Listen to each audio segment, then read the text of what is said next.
socialist, communist, radical left influencer, Hasan Piker, dirtbag left, Hasan Piker, pro-terrorism, pro-Hamas, Hasan Piker, Hasan Piker, Hasan Piker, going on this vulgar rant, mocking wounded war vet for losing his eye fighting for our freedom. Have you ever heard someone mention the Streisand effect and wondered what they were talking about? This phenomena is named after actress Barbara Streisand. Sometimes when you try to cover something up, you end up bringing more attention to it than if you had just let things be. The Assemblyman will not denounce Hasan Piker, who said, America deserved 9/11, dude. The Assemblyman just said in his response, Hasan Piker says America deserved 9/11. There you go. There you have it. My friends, we have toppled a political dynasty.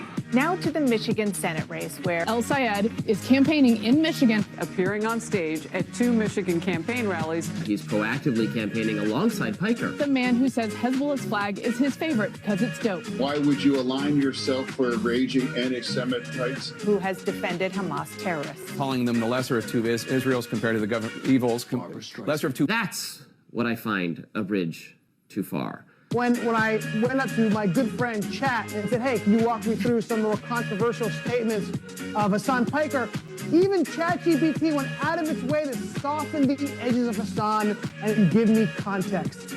Thanks, but no thanks, ChatGPT. Hasan Piker is campaign poison. Placing yourself on the wrong side of a 90-10 issue is only going to make you look bad. It's going to be good for me. It's going to be good for the candidates that I work with. Turns out it was true. Abdul El Sayed at 27%. Oliver Larkin. Amelon Kuros, everybody. Nice to meet you, Hasan. Welcome to the broadcast. Thank you for having me. Oh my gosh. What's going on, man? What's up, dude? Good to see you again. I really enjoyed that, yeah. How you been? He's trying to get me out. Wow. What's going on, everybody? I hope everyone's having a fantastic evening, afternoon, pre-noon, no matter where you are in the world. I'm Hasan Piker, and this Dawson on broadcast coming to you live from sunny New York City, New York, folks. We're live, we're alive, and I hope everyone's having a fantastic one because today's a beautiful day. Today's a wonderful day. Today is a hump day. That's right, folks. It's Wednesday, hump day, and we got a lot going on here. You can see I got the New York tie on me, freaking New York tie on me. It's called Pander, okay? It's called Pander Express, okay? This is a vintage tie. This is another one of the vintage ties that I got. It's literally, I think it's like, what's the brand? It's not even like a real brand. It's just Johnny Carson. It's a Johnny Carson brand, which I don't even think it's like a real brand. I think it might literally be Johnny Carson's tie or something. Because I looked it up, I tried to Google it. I was like, why the fuck does it say Johnny Carson? And I have no idea, but it's dope. It's a sick tie. It's Pander Express time up in this bitch. I got the New York logo, the Yankees logo. Yeah, he made it with his own two hands. Yeah. You ended early last night, and I thought it was the fourth game, and you made me look stupid in front of my coworkers when I asked about the game. HasanAbi, apologize. First of all, I didn't even end it early for no reason. I ended it early for the podcast. Okay, so that's kind of on you for not listening because I openly said we have to end it early because the podcast is what we're shooting. I mean, remember when Will came in here, Caroline did, March did. Tonight is a different story. Tonight, we're going to have to end it early as well. Quiet quitting. You already know what it is. Funniest way to keep track of sports. Yeah. Nice work on the tie clip collection. I have other tie clips. I just really love this one because it's the Japanese Communist Party tie clip, so I wear it all the time.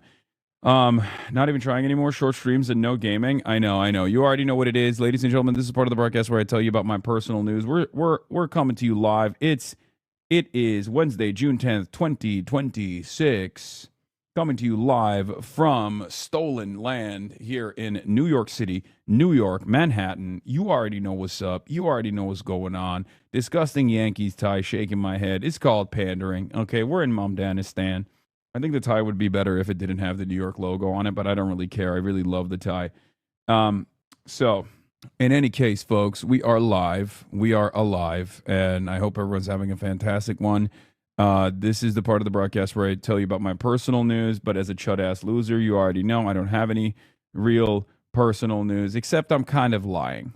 I'm lying. Of course, I'm in New York City. Obviously, there's a lot going on, in the world of HasanAbi Piker in between the time period where I press the stop streaming button and press the start streaming button. So, I'll tell you all about it. So first and foremost, end of the broadcast last night, another half day Hasi, totally ridiculous. I know. I've basically begun the process of quiet quitting. Okay. I might as well not even go live at this point. I mean, what are you doing? 6 hours? What the hell is that about? 6 hours? Totally ridiculous. But of course, our job doesn't end there. We traveled to a podcast studio that you will probably recognize because it was the podcast studio where I did the I've Had It podcast before, where I answered the question on whether or not I would actually vote for Gavin Newsom over J.D. Vance. And I said neither. And, that kickstarted a lot of enmity from the centrist Democrats who have never really stopped coming after me. But we were back in that podcast studio to do the Fear End podcast, Austin Show, Will Neff, myself, and we were accompanied by Gianmarco. Okay, so it's not a 6 hour slacker situation. I, as a matter of fact, was, doing another podcast until basically 12 a.m.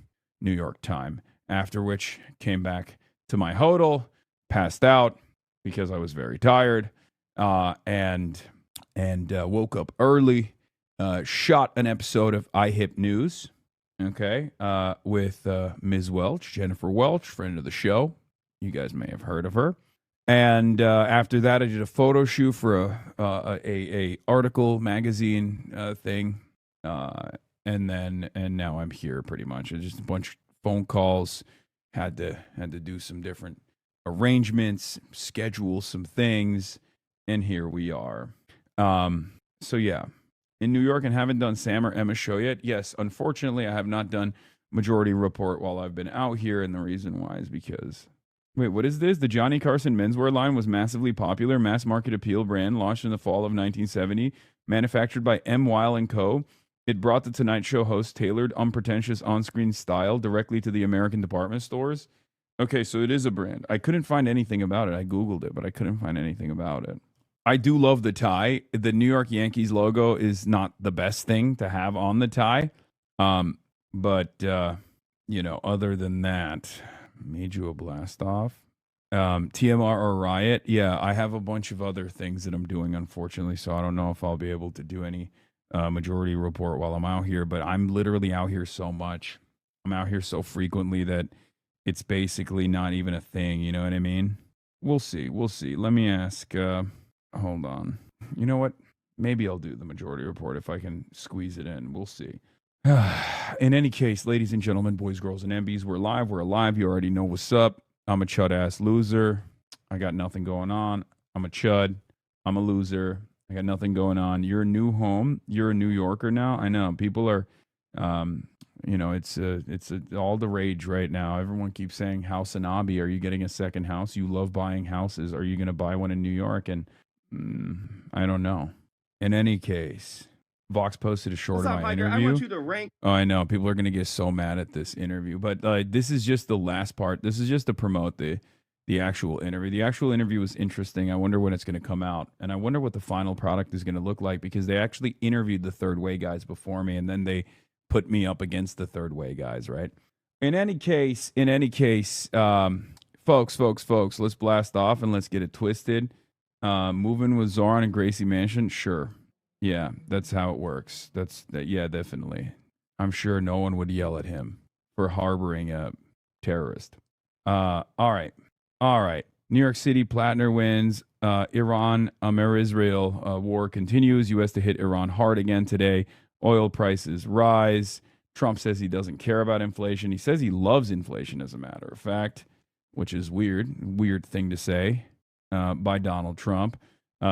Trump vows retaliation. Epstein's fury, day 103. Knicks game 4 later, and more. Obviously, Grant PLATNER secured the easiest W of all time. It wasn't easy in the beginning, for the record. I mean, defeating the establishment wing of the party is always an impressive feat, and it's always an uphill battle. It's always a difficult battle. Having said that, however, it was proven once again that blue sky liberalism perhaps is ineffective. And Twitter is not real life. Blue Sky is not real life. And as long as you out-organize the yappers on the internet and the entire centrist wing of the Democratic Party and the entire right wing, you can get the goods. Yes, I saw Brad Lander's silly take. Silly take. I don't like it, especially because, I mean, why are you talking to Jewish Insider? The fuck? Come on, man. That's oppositional media. What the fuck are you doing? You're supposed to be a progressive. Like, that's crazy. It's like, anyway, whatever. I don't want to make a bigger deal out of it, but Galaxy Brain woke Trump masterfully breaks down Western ideological barriers between Judeo-Christianity and Islam once again. Yeah. We're gonna do the praise be to Allah tweet from Trump. He's doing coded language. Whenever he says praise be to Allah, that means like he really, really desperately wants Iran to come to the table to do a ceasefire. And he's threatening to do the ultimate. He's threatening to do the ultimate explosive, the ultimate explosion. That's usually what this means. What is this peak shit? What peak? Yo, Ty looks sick, dog. Thank you. Jesus Christ, bro. We get it. We fucking get it, man. Someone's dying, okay? We got it. Chill out. I don't know if you guys can hear it or not from the noise gate, but that shit is crazy. Anyway, have you covered the Belfast riots? No, I have not covered the Belfast riots. This wasn't available on YouTube. Yeah, guys. Yeah, we'll do it. Okay. I briefly touched on it yesterday, but anyway, that's louder than LA. Yeah, I mean, that's life in the big city, okay? Folks, you just got to get used to it, all right? You just got to get used to it. It's one of those things. Anyway, New York City PLATNER wins. Did you see Bibi and Erdogan Keobi beefing? Are you less sleepy today? I feel like I'm less sleepy, but who knows? By Chris. Yeah, PLATNER did kind of cook Mika. I know. What Donald Trump is doing now with Graham PLATNER is actually exactly what Graham PLATNER wants. A comparison between Donald Trump and Graham PLATNER, which is unbelievably favorable to Graham PLATNER. We'll do the Erdogan stuff as well. Obviously, they're getting too big for their bridges. But let's get started with the Vox, or the first Vox piece that came out. It's just a short teaser. These presidential options for the Democratic Party in 2028. One is AOC. The second is Ro Khanna. The third is Jon Ossoff.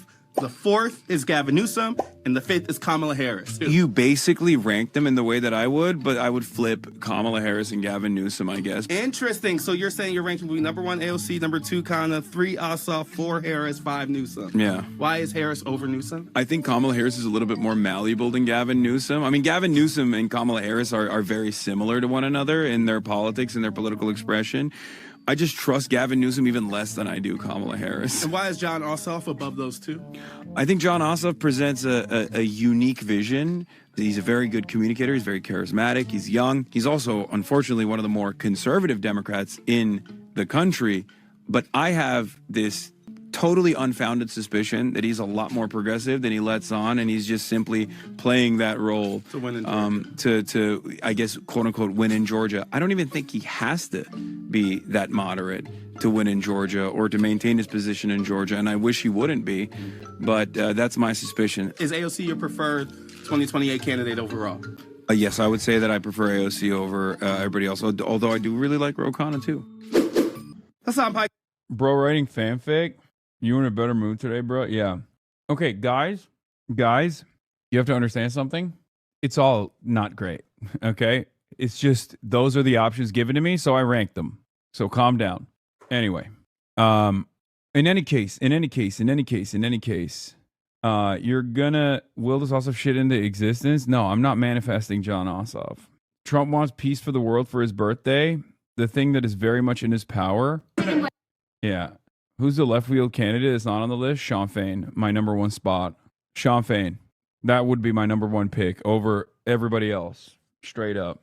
Anyway. Leftier than thou chatters in 2016 be like, Bernie's a fascist. I'm not voting in the primary. Yeah. When we get to PLATNER, his first general ad leaning hard into the anti-Epstein class line, mentioning both Dems and Republicans. Yeah. Donald Trump was asked how what he would like for his birthday. which is so crazy. We're like talking about the president like he's a little baby, but I guess it's because he is a little baby. He is a little baby. So that's why a little baby needs to be treated like a little baby. Anyway, let's hear what he had to say. Besides peace in the Middle East, what do you wish yourself for your birthday? For my birthday? Well... Why isn't he just mediocre? Why not an actual politician like Summer Lee or even Chris Rabb? Neither of which have ever expressed any interest in higher office like that. I'll go a step bigger.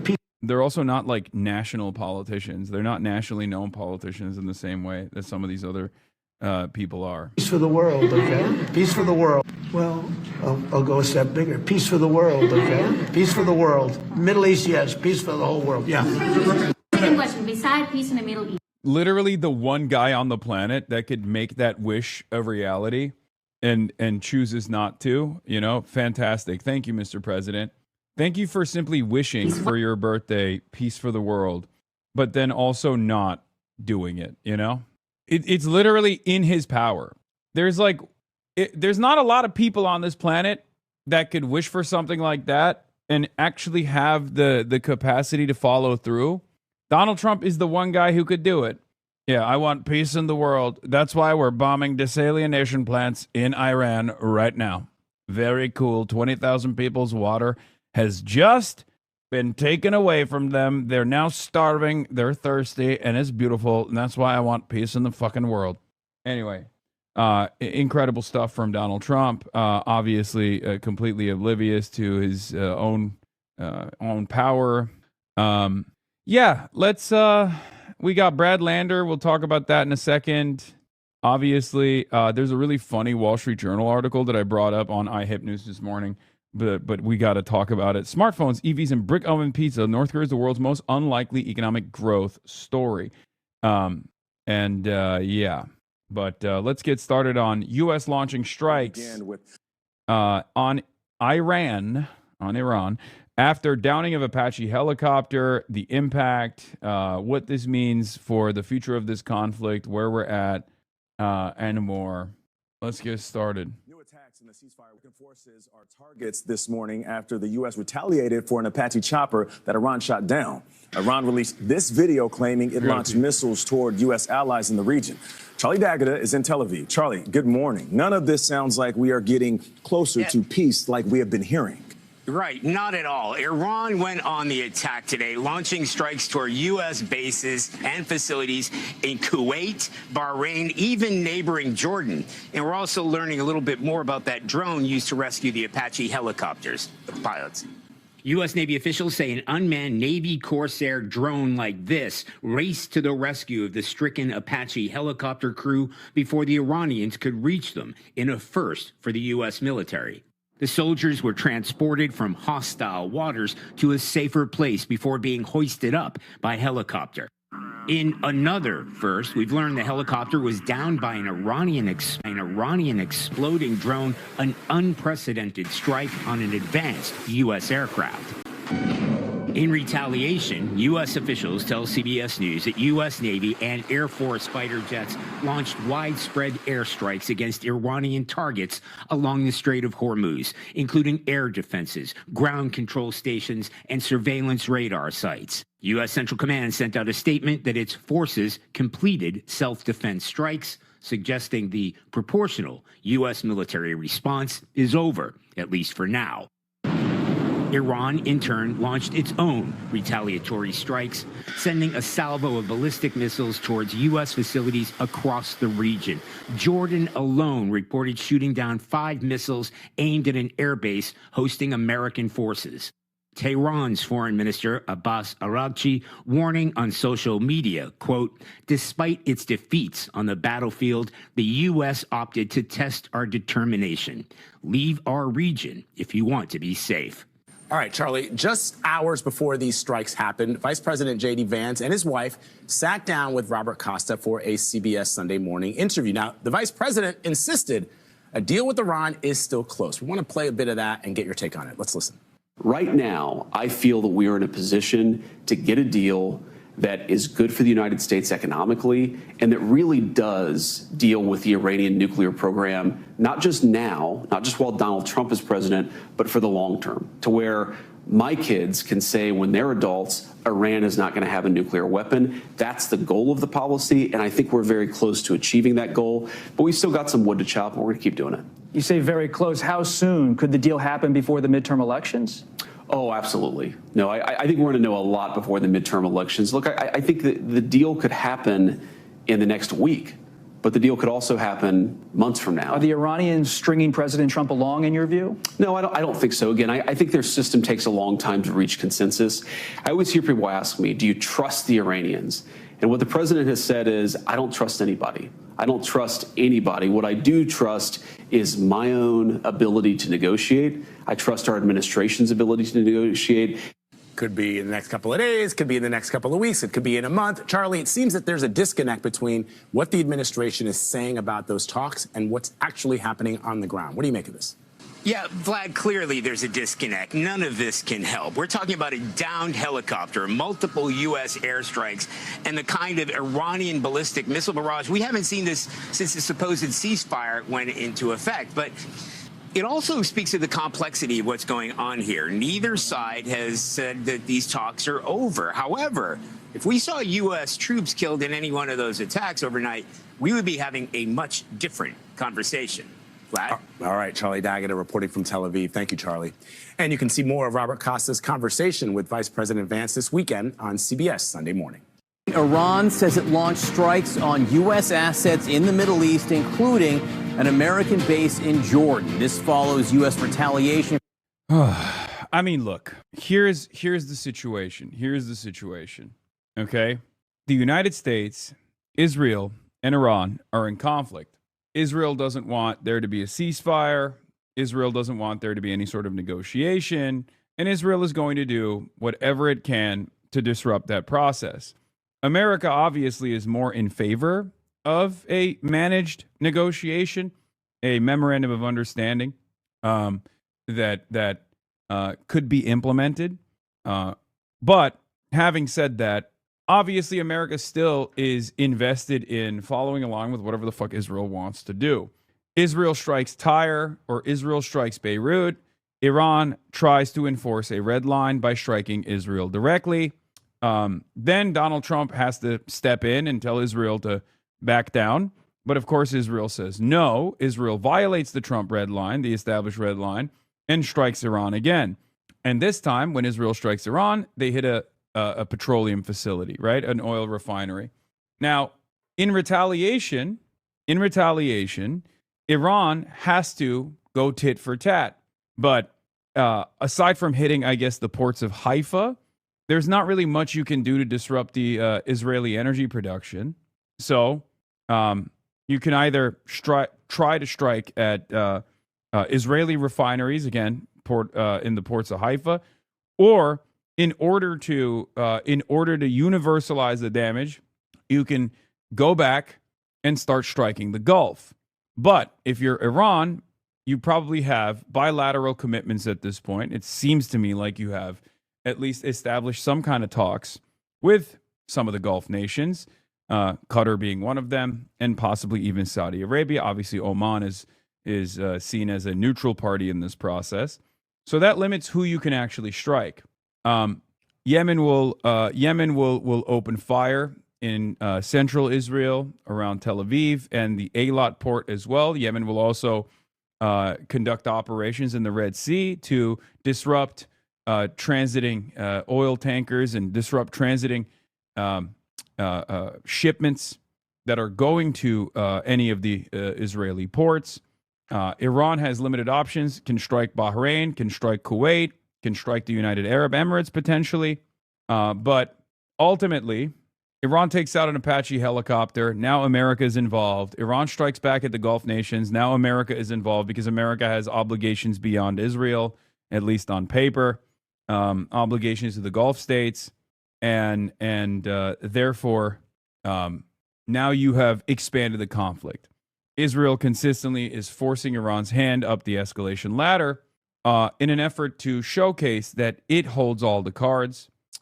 and showcase that, like, to egg Iran further, to egg Iran on to disrupt the ceasefire negotiation. On the Iranian side, there's two competing forces. On the one hand, Iran wants to obviously establish a ceasefire and get sanctions relief and get their demands across. On the other hand, in order to have any kind of leverage, in order to maintain the leverage that it currently has, it needs to do two things. One, maintain the closure of the Strait of Hormuz and disrupt operations in the Strait of Hormuz. And two, Iran also has to reestablish military deterrence. And in order to reestablish military deterrence, it has to behave in just as belligerent of a manner as Israel is. So right now, it's a constant tit-for-tat approach where Israel keeps escalating, and then Iran follows them up the escalation ladder by either striking Gulf refineries potentially. If their refineries process is disrupted, if their refineries are attacked like the way Israel has, or strike Israel directly. Obviously, there's like diminishing returns on striking Israel, from what I understand from their calculation, because Israel can withstand a lot more damage because they have a lot better defenses than the Gulf region. The Gulf region is left unprotected, so it's trying to, maximize its impact. Brett Erickson says, one of these analyst guys, he says, the return to war from President Trump is a clear admission that the blockade has failed disastrously. If time was on our side, we would have zero incentive to risk irreversible damage to Gulf energy infrastructure or the potential closing of Bab el-Mandeb. Zero.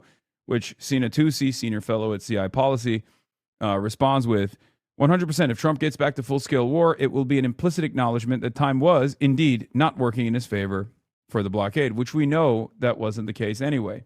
U.S. has officially struck southern Iran as Iran vows response. Now we wait. Now we wait to see how hard Iran strikes, what Iran strikes. U.S. forces launched strikes against Iranian air defenses and radar installations in southern Iran Tuesday, with CENTCOM confirming the operation was carried out under direct orders from Trump. A U.S. official told Al Jazeera and Fox News that the strikes are ongoing. Trump told ABC News, we had to respond to the downing of the Apache helicopter. Explosions were reported in Keshem Island, in Sidik, in Menab, all coastal areas near the Strait of Hormuz, with Tasnim News reporters confirming 6 blasts fired from U.S. fighter jets. The Iranian state broadcaster IRIB confirmed explosions in Keshem and Sidik. Reports of strikes in central Iran remain unconfirmed. Separately, explosions were also heard in Erbil, Iraq, according to Tasnim. Iran vowed an immediate response. This was yesterday. Iran vowed an immediate response. An Iranian official told Al Jazeera the Apache was not flying over international waters, disputing the U.S. justification. Iran obviously said this was an Apache helicopter that was flying in our territorial waters or near our territorial waters off the Gulf of Oman. Tasnim then cited Iranian sources saying Tehran will give a definitive response to the U.S. aggression carried out under the pretext of the Apache helicopter crash. Arabic news outlets say highest alert levels have been issued at U.S. military bases in Kuwait, Bahrain, the United Arab Emirates, and Qatar. And then the wave of U.S. strikes on southern Iran ended for the time being. That was yesterday. CBS News said explicitly that the crew had to be rescued from hostile waters. Is that not an admission? Yes, it is an admission. And they even had to use unmanned drones, like sea drones, because they didn't want to risk any further loss of life. There were also drone strikes that took place from the IRGC side. This tit for tat has basically continued overnight, and it seems that it will continue today as well. For the downing of an Apache helicopter, Iran also targeting the U.S. Fifth Fleet in Bahrain. Video geolocated by CNN does appear to show a flash coming from the area of a U.S. naval facility there. Both Bahrain and Kuwait say they intercepted a number of Iranian strikes. The president told Fox News he's getting close to ordering new strikes on Iranian bridges and power plants because negotiations have been so slow. And before that, on social media, he wrote of Iran, now they will have to pay the price.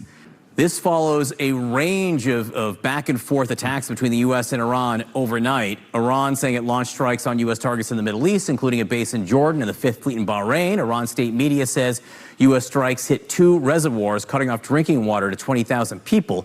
CENTCOM has not yet responded to that. I want to get right to CNN's Elena Treen. Remember, if their targets are civilian targets, that means that is an admission. Their targets are civilian targets. That is an admission that they are unable to defeat Iran militarily. They're unable to deteriorate Iran's striking capabilities, and that's precisely the reason why they're fucking hitting civilian targets instead. Sorry, I didn't realize the video was loud. With the president talking in a much different way this morning than he has.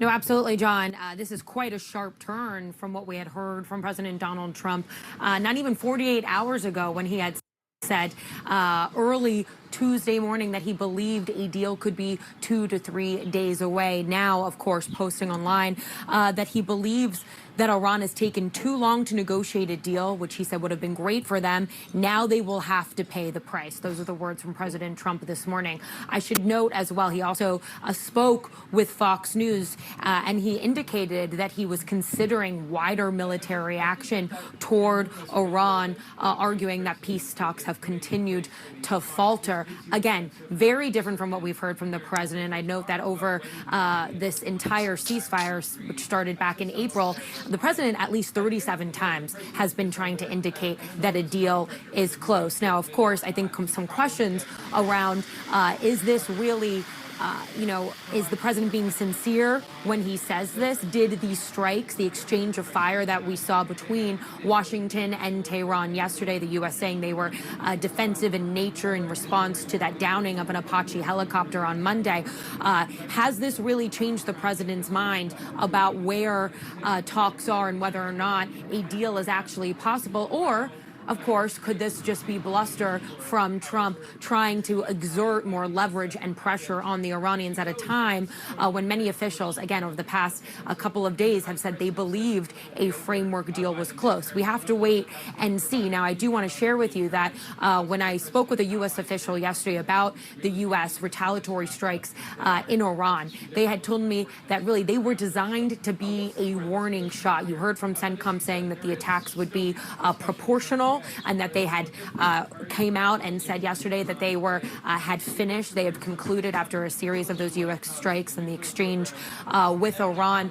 A question, of course, though, is whether or not they have been contained enough that both the U.S. and the Iranians believe that diplomacy is still a viable option. Again, this is a very fragile time in the ceasefire, not just after these strikes, but after we saw over the weekend the fire exchange between Israel and Iran as well, really testing the willingness of all sides and their commitment to diplomacy. I will say we are hearing, though, some potential signs that diplomatic talks are still on the table. We know that there is a Qatari delegation right now in Tehran trying to bridge the gaps between these two sides. We'll have to see how this goes forward, but I think a big question, of course, is whether or not this is the president really trying to exert pressure at this time, or if he is sincere. CNN's reply, Yeah, Barack Ravid reports a deal is close means a deal is far away.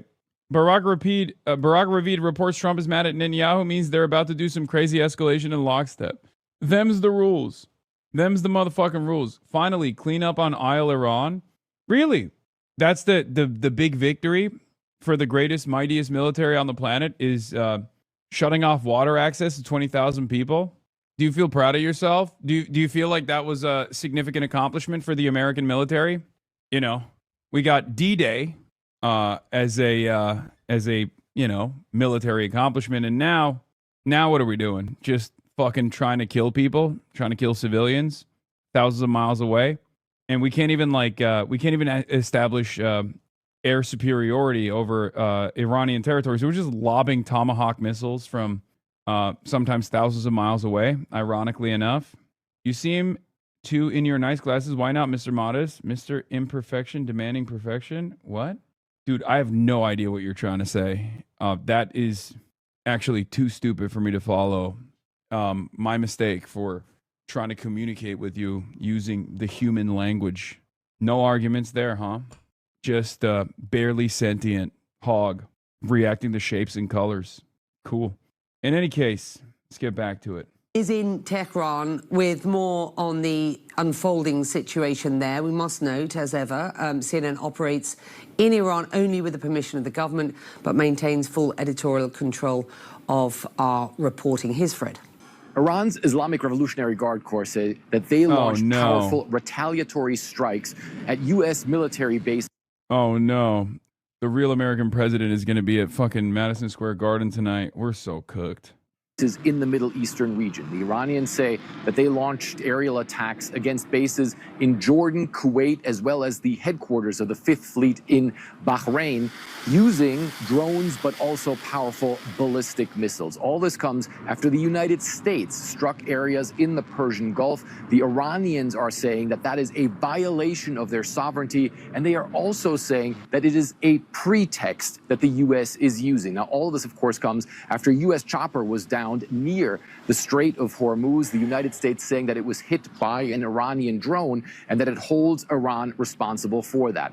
In the overnight hours, there were explosions that could be heard, according to sources, in places like Bandar Abbas, but also on an island near the Persian Gulf. The U.S. saying that it struck radar installations and surface-to-air missile batteries.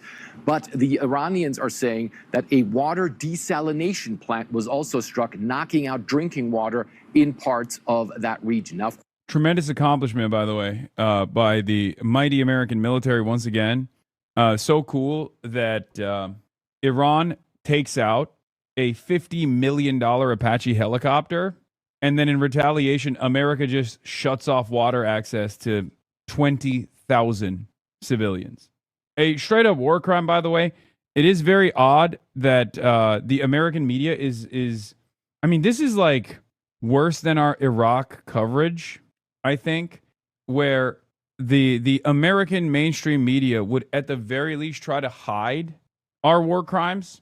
Nowadays we celebrate it, we flex it like it's a tremendous accomplishment. Very weird, very, very weird that we're just we're just like, yeah, we're doing war crimes, nothing we can do about it. Yeah, for the price of $7,000 to $10,000 with a Shahed drone, they take out a $50 million helicopter.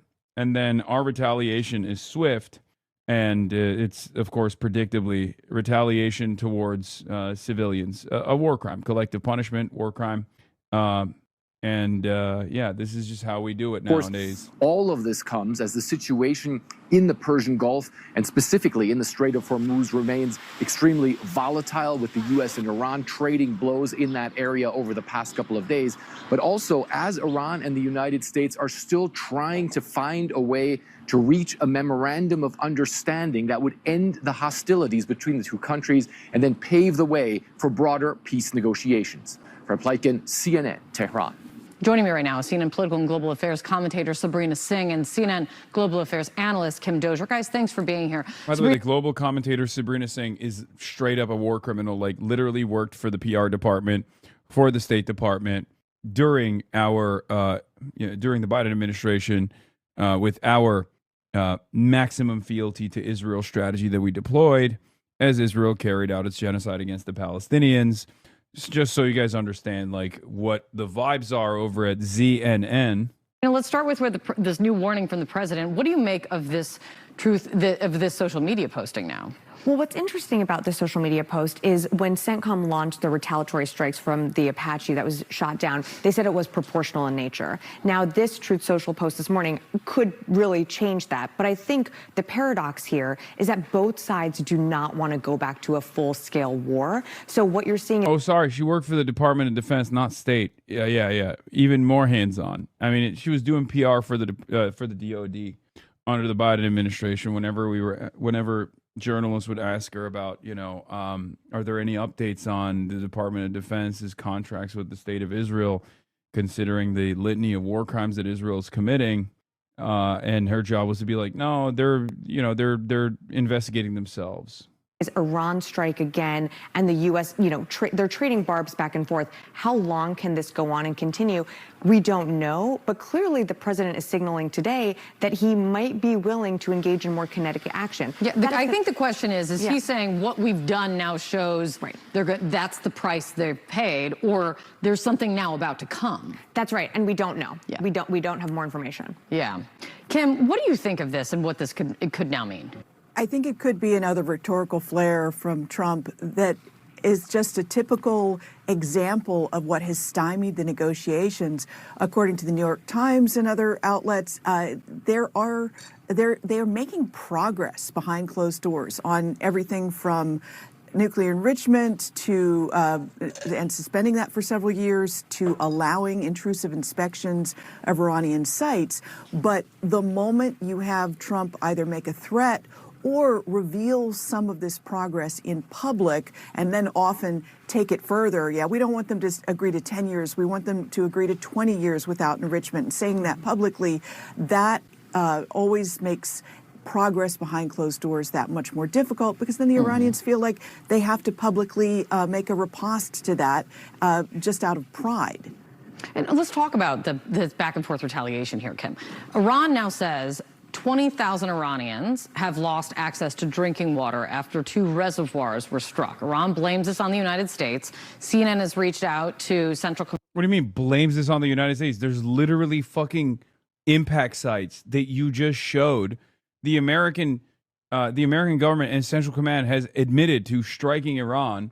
It's not. It's just what happened. I don't understand what the purpose of saying that is. Like, is it up for debate? You just showed it. Man for comment on the strikes, but Trump has threatened to hit water treatment plants in Iran. He started saying that back in April. That faced backlash then because civilian infrastructure sites like water plants are banned as targets by international law. If that's what the United States is now doing, and that's an if, CENTCOM has not responded. Oh, that's an if. First of all, the American government has openly admitted to engaging in war crimes already by striking civilian infrastructure such as bridges. Donald Trump, on top of that, has not only flexed that they are hitting civilian sites, but they will continue to blow up all civilian sites.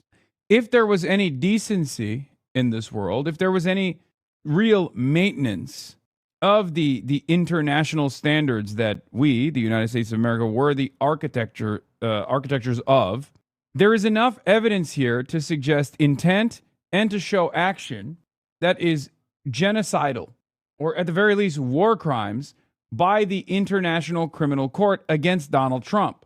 Okay? Of course, there is no world where The Hague prosecutes the American president. We literally have a law that dictates that The Hague can't even prosecute American allies, the Invasion of the Hague Act, since we kickstarted the global war on terror. But there is no if in this situation. Donald Trump has already shown genocidal intent. He has admitted over and over again that he is invested in doing war crimes. He has admitted and taken responsibility over war crimes that America has conducted. The entire Operation Epic Fury started with an act of perfidy in a negotiations process with Iran once again. So the notion that this is up for debate is completely ridiculous. It's not up for debate at all. Donald Trump is openly saying that, he wants to keep doing war crimes against Iran. Yet. What do you make of that? Well, under U.S. Why won't you say Russia is conducting a genocide? Great question. I've talked about this already, but if you heard what I said there's genocidal intent established by Donald Trump saying I'm going to genocide Iran. Okay. But even if there isn't a genocide that you could prove, you can absolutely prove without a shred of doubt that Donald Trump has engaged in war crimes. I've also admitted and openly stated over and over again that Russia has engaged in war crimes as well. Words mean things. You're entertaining a gray name looking debate. I know. Military law, you can strike But Russia attacked civilian architecture, infrastructure. How come Chad doesn't think so? There's not a single chatter in this community that doesn't think that Russia hasn't struck civilian infrastructure. You just made that up. And you actually didn't even make that up for the chat. You initially suggested that I was not acknowledging it. And then when I told you that I have acknowledged it time and time again, you instantly locked in on chat to move the goalpost, try to fucking claim that there's at least someone in the chat that doesn't fucking agree with me. Okay? Perhaps it's not because there's a misunderstanding here. Okay, I have to get your attention somehow. Well, you know, take a week off and then really reconsider your priorities. The fuck do you mean you have to get my attention somehow? You don't have to do that at all.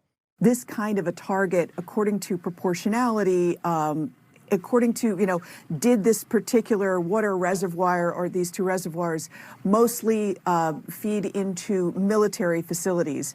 In that case, you could make a legal argument that they were okay to strike.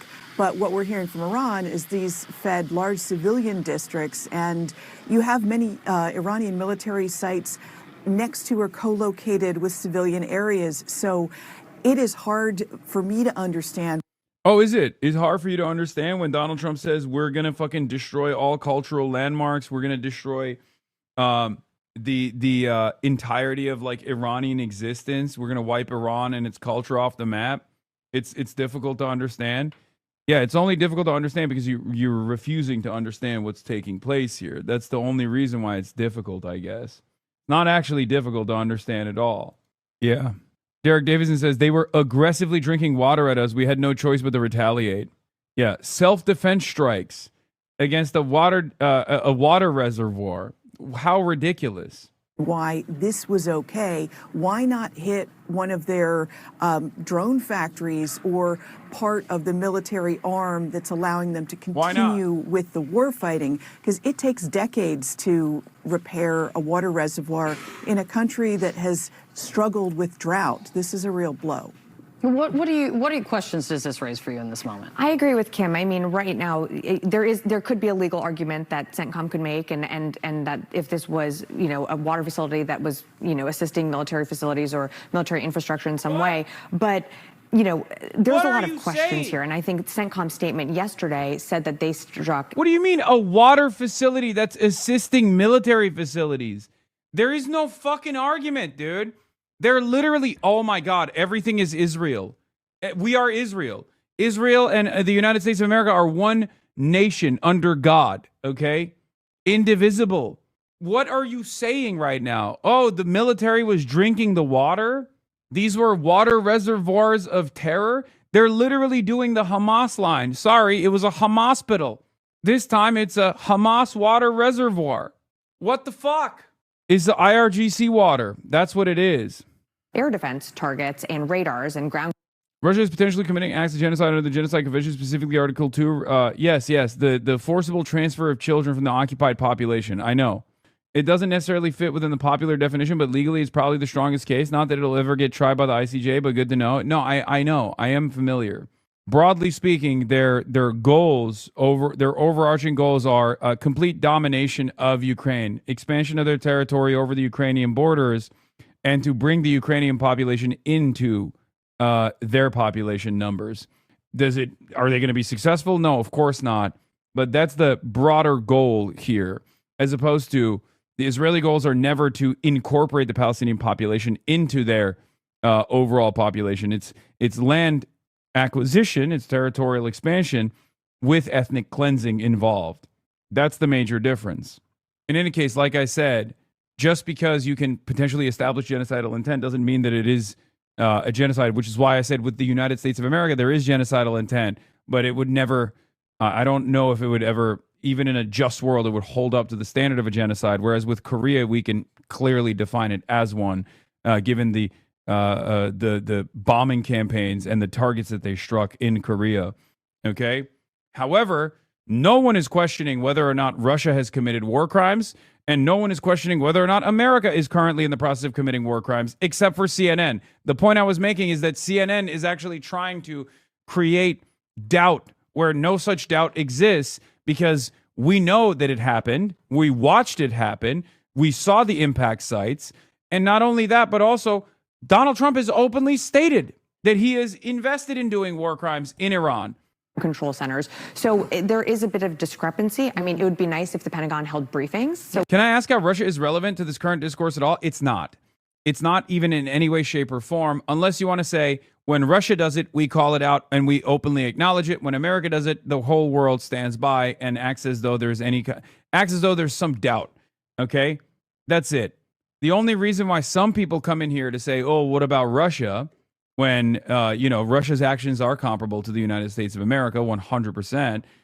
There's no doubt there. I, openly mention that all the fucking time. But a lot of shit lips come in here to bring Russia up to throw a fucking deflection grenade. It's like a smoke bomb. To be like, oh, well, what about Russia? It's like, yeah, what about it? Yes, they're doing war crimes. You and I agree on that. You don't agree on America conducting war crimes. That's the reason why you want to deflect away from America to point the finger at Russia right now. we could ask some of these questions and get more clarification on why this desalination plant was hit. But this is going to have a big hit to the 20,000 people who depend on this water. And that is a catastrophic effect of this war. And of course, as we know, also here, the rising gas prices.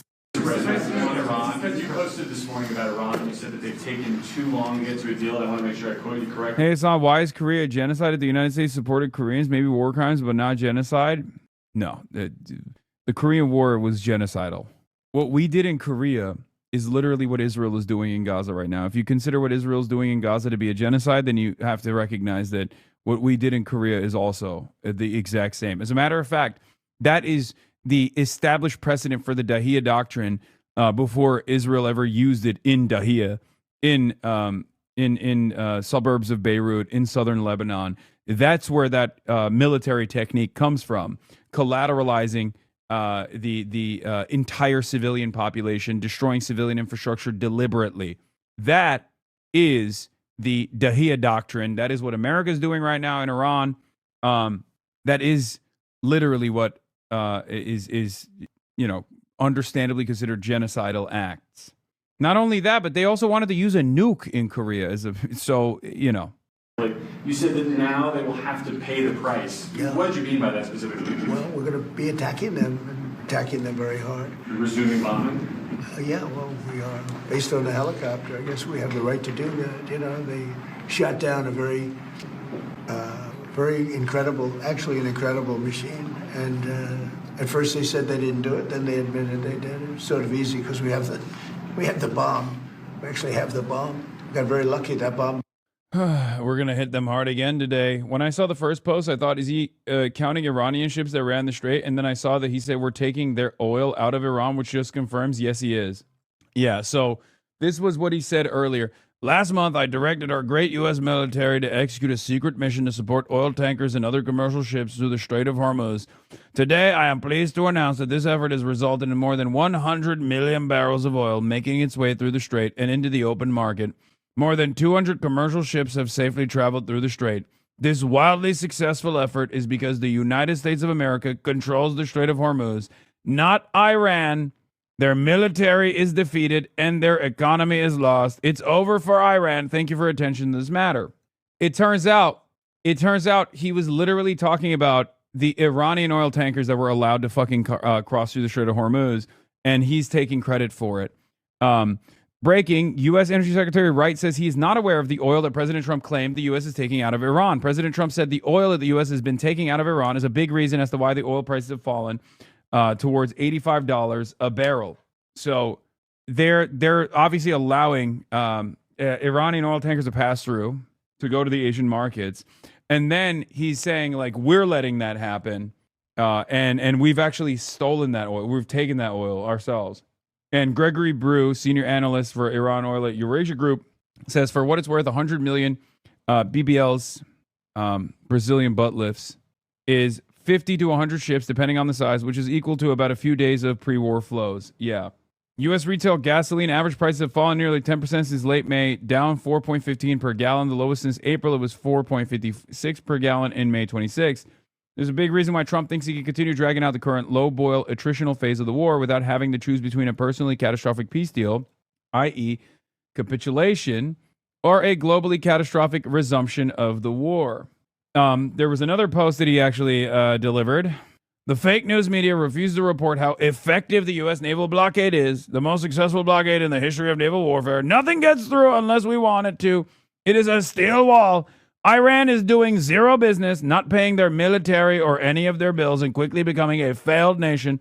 Lots of oil is getting out. Praise be to Allah, President Donald J. Trump. But is our reserves increasing? Fuck no. Fuck no. We're at a critical stage. We are a couple weeks out from hitting the bottom of the barrel. Look, literally. Most countries are like a month out. Most countries are a month out from reaching critical levels in their strategic reserves. Okay? When I saw first post, I thought, is he counting Iranian ships that ran the strait? And then I saw, yeah, so the oil executives realize it, but Trump is ignoring the crisis? Yes. Not where I'm at? What do you mean? Yeah, he's doing the praise be to Allah shit again, which I assume implies that he's panicking. Whenever he deploys praise be to Allah, know that he's like threatening. It's almost like a code word where he's saying like, we're going to destroy. Like, he has openly mentioned that he does that to like freak out the Iranians. It means that like we are reaching a boiling point and he's threatening the maximum level of damage against Iran. That's usually how he does it. And he's like also mocking them, I guess. That's all this is. Robert A. Pape. President Trump just said 200 ships have secretly passed Hormuz since the war began. That's compared to over 10,000 in the normal 100 days since the war. 200 is 2% of the norm. World heading to historic energy crisis. So even his flex on how many ships have been able to pass through, many of which are Iranian ships, is literally a fraction of the necessary oil tankers transiting through the strait unimpeded, which is slowly but surely chipping away, eroding the strategic reserves in the Asian markets and even in the United States of America. Iranian and U.S. officials held parallel talks with Qatari mediators in Doha over the past 2 days, according to a regional source. The Qataris tried to arrange a trilateral meeting to directly negotiate the remaining gaps, but the Iranians refused, says Barak Unit 8200 Ravid. Let's take a look at what Trump is saying now. Didn't explode. That bomb was lodged in the helicopter. It didn't explode. It was on fire, but it didn't explode. Those two guys, they knew how to fly, but they got very lucky.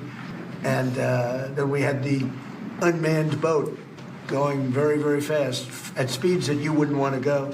That's why it's unmanned, I guess, because nobody can go in that. But they rescued. So both people are, fortunately, the pilots are okay. Now, look, I've been working with Iran for a number of months, and they should sign their deal. It's a good deal. It doesn't give them the right to have a nuclear weapon. In fact, it totally... Well, why is the price falling? What are the market's logic here? I don't know. Don't ask me. I think the market is illogical. I don't think there's a real... I think there's a bubble, and I don't think there's a real supply-demand curve that the market is operating off of, especially when you look at different markets where the price of fucking crude is up. It's a global commodity with inelastic demand. It's a global market for that reason. So America's not sheltered from the impact.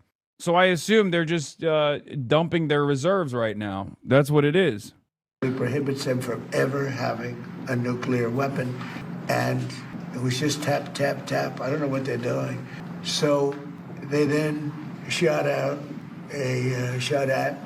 our helicopter. Very expensive helicopter, by the way, but much more importantly, the two men, fortunately, they're okay. But an amazing rescue. If you ever get a clip, you won't believe the rescue, how cool it was. The equipment we have. Look, we have the strongest military in the world. And I gave them a break at the request of Pakistan. The Field Marshal and the Prime Minister of Pakistan are great. We stopped them from going to war with India. You would have had a nuclear war if it wasn't for me. But they became friendly to me, very friendly, and they're close to Iran, and they worked. And they still are working on trying them to do what's right. But we want a deal that's meaningful. We want a deal that works. We don't want to just have a Barack Hussein Obama deal, JCPOA, the worst deal. That was a path to a nuclear. It's the exact opposite. You know, I like on television, say, oh, they should have kept that deal. First of all, it was over. It was a short-term deal. But that deal was a path to a nuclear. We see the fit, bro. Thank you. I wanted to show it off again. I'm very proud of this one. Stupid question, but can Iran be Stalin to get the nuke in the meantime? No. That tie does not match, homie. I'm sorry. Shut up. Weapon. This is a path against a nuclear. You can't have a nuclear weapon. His was a path to a nuclear weapon. They were developing during his administration nuclear weapon. If they had a nuclear weapon, there'd be no Israel, there'd be no Middle East, and they would have absolutely shot at us. So we'll see what happens. But we hit them hard yesterday, and we're going to hit them again hard today, in case you miss it, in case you don't turn on your television set. And we'll see what happens with the deal. We were really close to a deal, but they keep tapping us along. They keep playing us for suckers because you know what? They dealt with some very stupid presidents. I have to say that. I'm embarrassed to say it. Some very stupid people were sitting here. Yeah. Thank you, President. I have two questions. First of all, Turkish President Erdogan keeps threatening Israel. Do you think there's a chance of a conflict between Israel and Turkey, and will you sell F-35 to? Well, as you know, he's a very good friend of mine, and we've worked very well together. I like him a lot. I'm not supposed to say that because the press will say, "Oh, he likes Erdogan." No, he's a hell of a leader and a strong person, very strong person. I haven't heard that at all. If I did, I'd call him, and I think I'd make sure that things were fine. I don't think that will happen with Turkey. Not as long as I'm president, because he respects me and I respect him. But beyond that, we have a good friendship. So, you know. We'll see. And my second question, that's my second question. Besides peace in the Middle East, what do you wish yourself for? Brookings Institute guy explaining why oil isn't spiking. A big reason oil didn't go to 200 and why it won't is that the U.S. crude exports have boomed. Chart shows massive rise in crude exports in April, which is not explained by SPR release. U.S. supply is a genuine force holding down global oil prices. This is what I said as well, partially backed by, I suspect, the new natural reserves that opened up from Venezuela. So America is basically crippling the global reliance on the Gulf. I didn't think that we would have. We would be able to keep up with the necessary demand, but this is part of it, I suspect.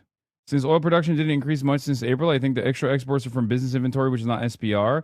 I think it's unreasonable to expect production to ramp up at short notice when a shock like Iran hits. Obviously, the first thing that happens is that inventories are drawn down, and that's fine. This is global arbitrage at work, and I expect May U.S. exports to be even bigger.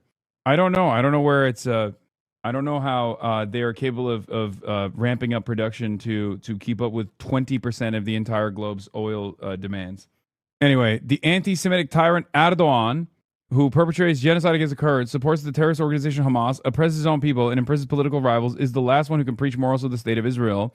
The state of Israel and the IDF, the most moral army in the world. Oh my God, it's so funny when he says that. This is why Netanyahu tweeted about Erdogan. And he said he's going to forcefully respond. Turkish President Erdogan says 85 years ago, the silence and inaction in the face of Hitler led to the deaths of 80 million people worldwide. All of humanity paid the price for the madness of a deranged tyrant. Today, the same mistake is being repeated. The genocidal actions of Gaza butcher Netanyahu and his cabinet are being watched with the same silence and lack of response that once greeted Hitler. No one should forget, when a fire grows, it does not only burn the region where it starts, it sparks spread across the world. Just as the entire world is paying the price today for the unresolved situation in the Strait of Hormuz, if Israel's lawlessness is not brought to the end, all of humanity, along with the region, will bear the consequences, which he's right. You know, I mean, he's literally right. So, of course, that's the exact type of correct statement that really pisses off Benjamin Netanyahu. Anyway, where was I? Oh, here is... I mean, I don't even know if there's any utility in listening to Trey Inks. He's like even less relevant than Barack Ravid's reporting, I'm going to be honest, but he has direct access to Donald Trump, and he, I guess, will, you know, if you want to hear like the maximalist propaganda from the American side, you listen to Trey Inks. Yeah, guys, good morning. I just got off the phone with President Trump, and he gave Fox News some brand new details on what happened with that Apache helicopter that went down earlier this week, and provided his thinking on where things stand with the negotiation. I want to start with a story the president told me, new details about the downing of this U.S. Army Apache helicopter. President Trump tells Fox News that the Iranian drone lodged in between the two pilots in this helicopter. They were flying very low. And at that point, the drone didn't explode as it had intended to. And so these pilots were trying to take down the helicopter with the drone lodged into this gunship without it exploding. And at any moment, it could have exploded, the president told me.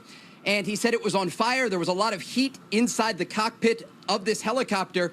And ultimately, these two pilots were able to take it down into the sea, where ultimately they were rescued for the first time in U.S. military history by an unmanned sea drone. Now, President Trump also talked about the U.S. strikes last night against Iranian radar systems and air defense sites. He said the Iranians had tried to rebuild during the ceasefire their defensive capabilities, but they were unable to stop these U.S. strikes overnight, and they were hammered by U.S. fighter jets.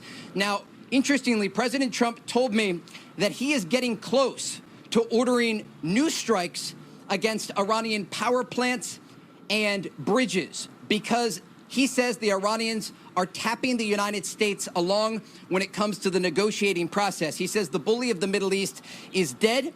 And he told me I may keep going when I asked him about a possible response to the Iranian missile fire that targeted U.S. forces in Kuwait, Bahrain, and Jordan overnight. The president said they had a chance to sign a deal and survive, indicating again that he may order new strikes against the Iranian regime in response to their dragging their feet at the negotiating table.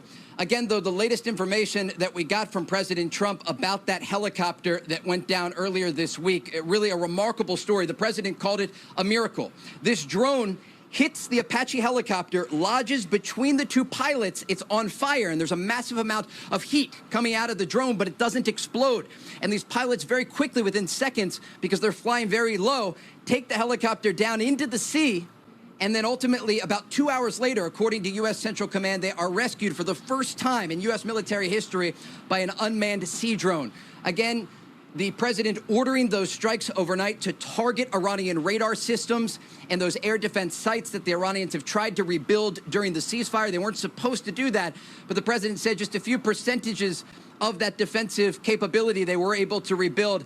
And President Trump says they took out about 55% of what they were even able to rebuild. But just a remarkable story about these U.S. pilots from the Army that were able to survive this ordeal against an Iranian drone lodged into their helicopter. Zoran just tweeted this out. Be careful. New York City extreme heat and thunderstorms are rolling in tonight. We may see scattered thunderstorms with heavy rain and high winds that could down trees and power lines. Exercise caution while traveling and stay inside during storms. Thursday and Friday, the heat index may hit 100 degrees. Extreme heat is deadly, so please seek out air conditioning and help your neighbors to do the same. Thanks, Chatter. Thank you, Chatter. I mean, I feel like this story is probably a bit exaggerated, unless it was a dud, I guess, like a drone with loitering surface air missile system on it that fired at the helicopter, but it was a dud. It didn't explode. I don't know. It just seems kind of wild. Yes, there's a MSG versus Zohran Mamdani drama as well. New York's severe heat is no joke. Skip the suit jacket at Min tomorrow. Brother, I know. What the fuck are you guys talking about? I lived here. Like, I lived in New Jersey for years. I am very familiar with all 4 seasons in this area. Hello? I think motherfuckers forget. It's especially dangerous for old people, so please be careful. HasanAbi, Hassel. Okay, guys, calm down. And again, President Trump ordering those powerful strikes overnight to send a message to the Iranian regime that he is not done. And if they are unwilling to make a deal, the president tells Fox News he may keep going. One of the things that would stop him, that stopped him from going back, multiple things. There's people in his administration who is just concerned about the election. I can understand that, and just don't feel we should have been doing it anyway. The other thing was the Gulf states. The Gulf states were getting worried because they were being targeted, and they're worried about their oil and gas, which fuels their economy, pun intended. And at this point, it seems, Trey, by what you say and what the president just said and with the analysis you've offered, at this point, it seems the president says, yeah, I hear you, but it looks like it's in our best interest for me to go ahead anyway. It seems like we're getting close to that because he's able to monitor the interaction that the Iranians are having with each other, and that brings him to that conclusion. Yes, absolutely. And the president talked about the oil prices around $80 to $90 a barrel. And remember, some analysts said they were going to be at 300. And because of the way that the president has conducted these negotiations, it has reinstalled, I think, faith in these Gulf countries who are responsible for so much of the world's crude oil production and LNG production. Remember, the Qataris account just by themselves for about 20% of the world's LNG production. I've talked with regional sources, and they say President Trump has strategic patience. And he's given the Iranians an olive branch time and time again, offering them a chance to make a good faith deal at the table to open the Strait of Hormuz, abandon their nuclear ambitions, get rid of that nuclear dust, and ultimately de-escalate the situation across the region.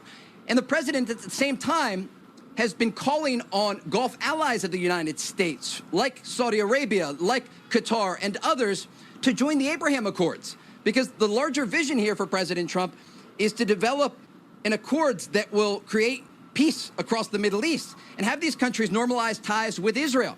Because we saw the Israelis striking Iran just a number of days ago in response to the ballistic missile fire toward this country. But what I gathered from my conversation with the president is that he is working to exhaust all diplomatic options. Again, I can't believe we thought Trey was solid. No, Trey has not been solid nor reliable since he got a promotion.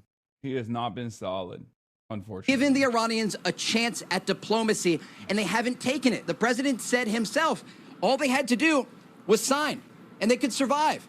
And they've chosen not to do so far. And that is why President Trump told me he is getting close to targeting Iran's power plants and bridges. If they are unwilling to sign a deal, he told me he may keep going as it relates to the U.S. strikes overnight.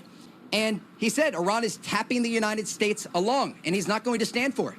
Trey, real quickly, because you've had the opportunity to talk with the president today, but before that as well. And you know he has a distinction. He calls some of these strikes little love taps. Did you get the impression that the president was doing the love taps to get them back to the table?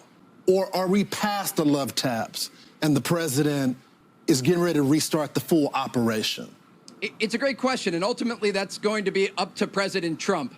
But at this point, again, he has given the Iranians a chance time and time again for more than 2 months to reach a negotiated settlement.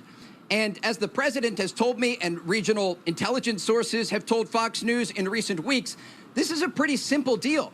Iran has to sign on the dotted line, and they have two options here. They can either open the Strait of Hormuz and make these commitments as it relates to their nuclear program and export or destroy all of that enriched material, or ultimately this is going to resume into an intense military operation against the Iranian regime. Remember, last night, the majority of the U.S. strikes were focused on the southwestern part of Iran.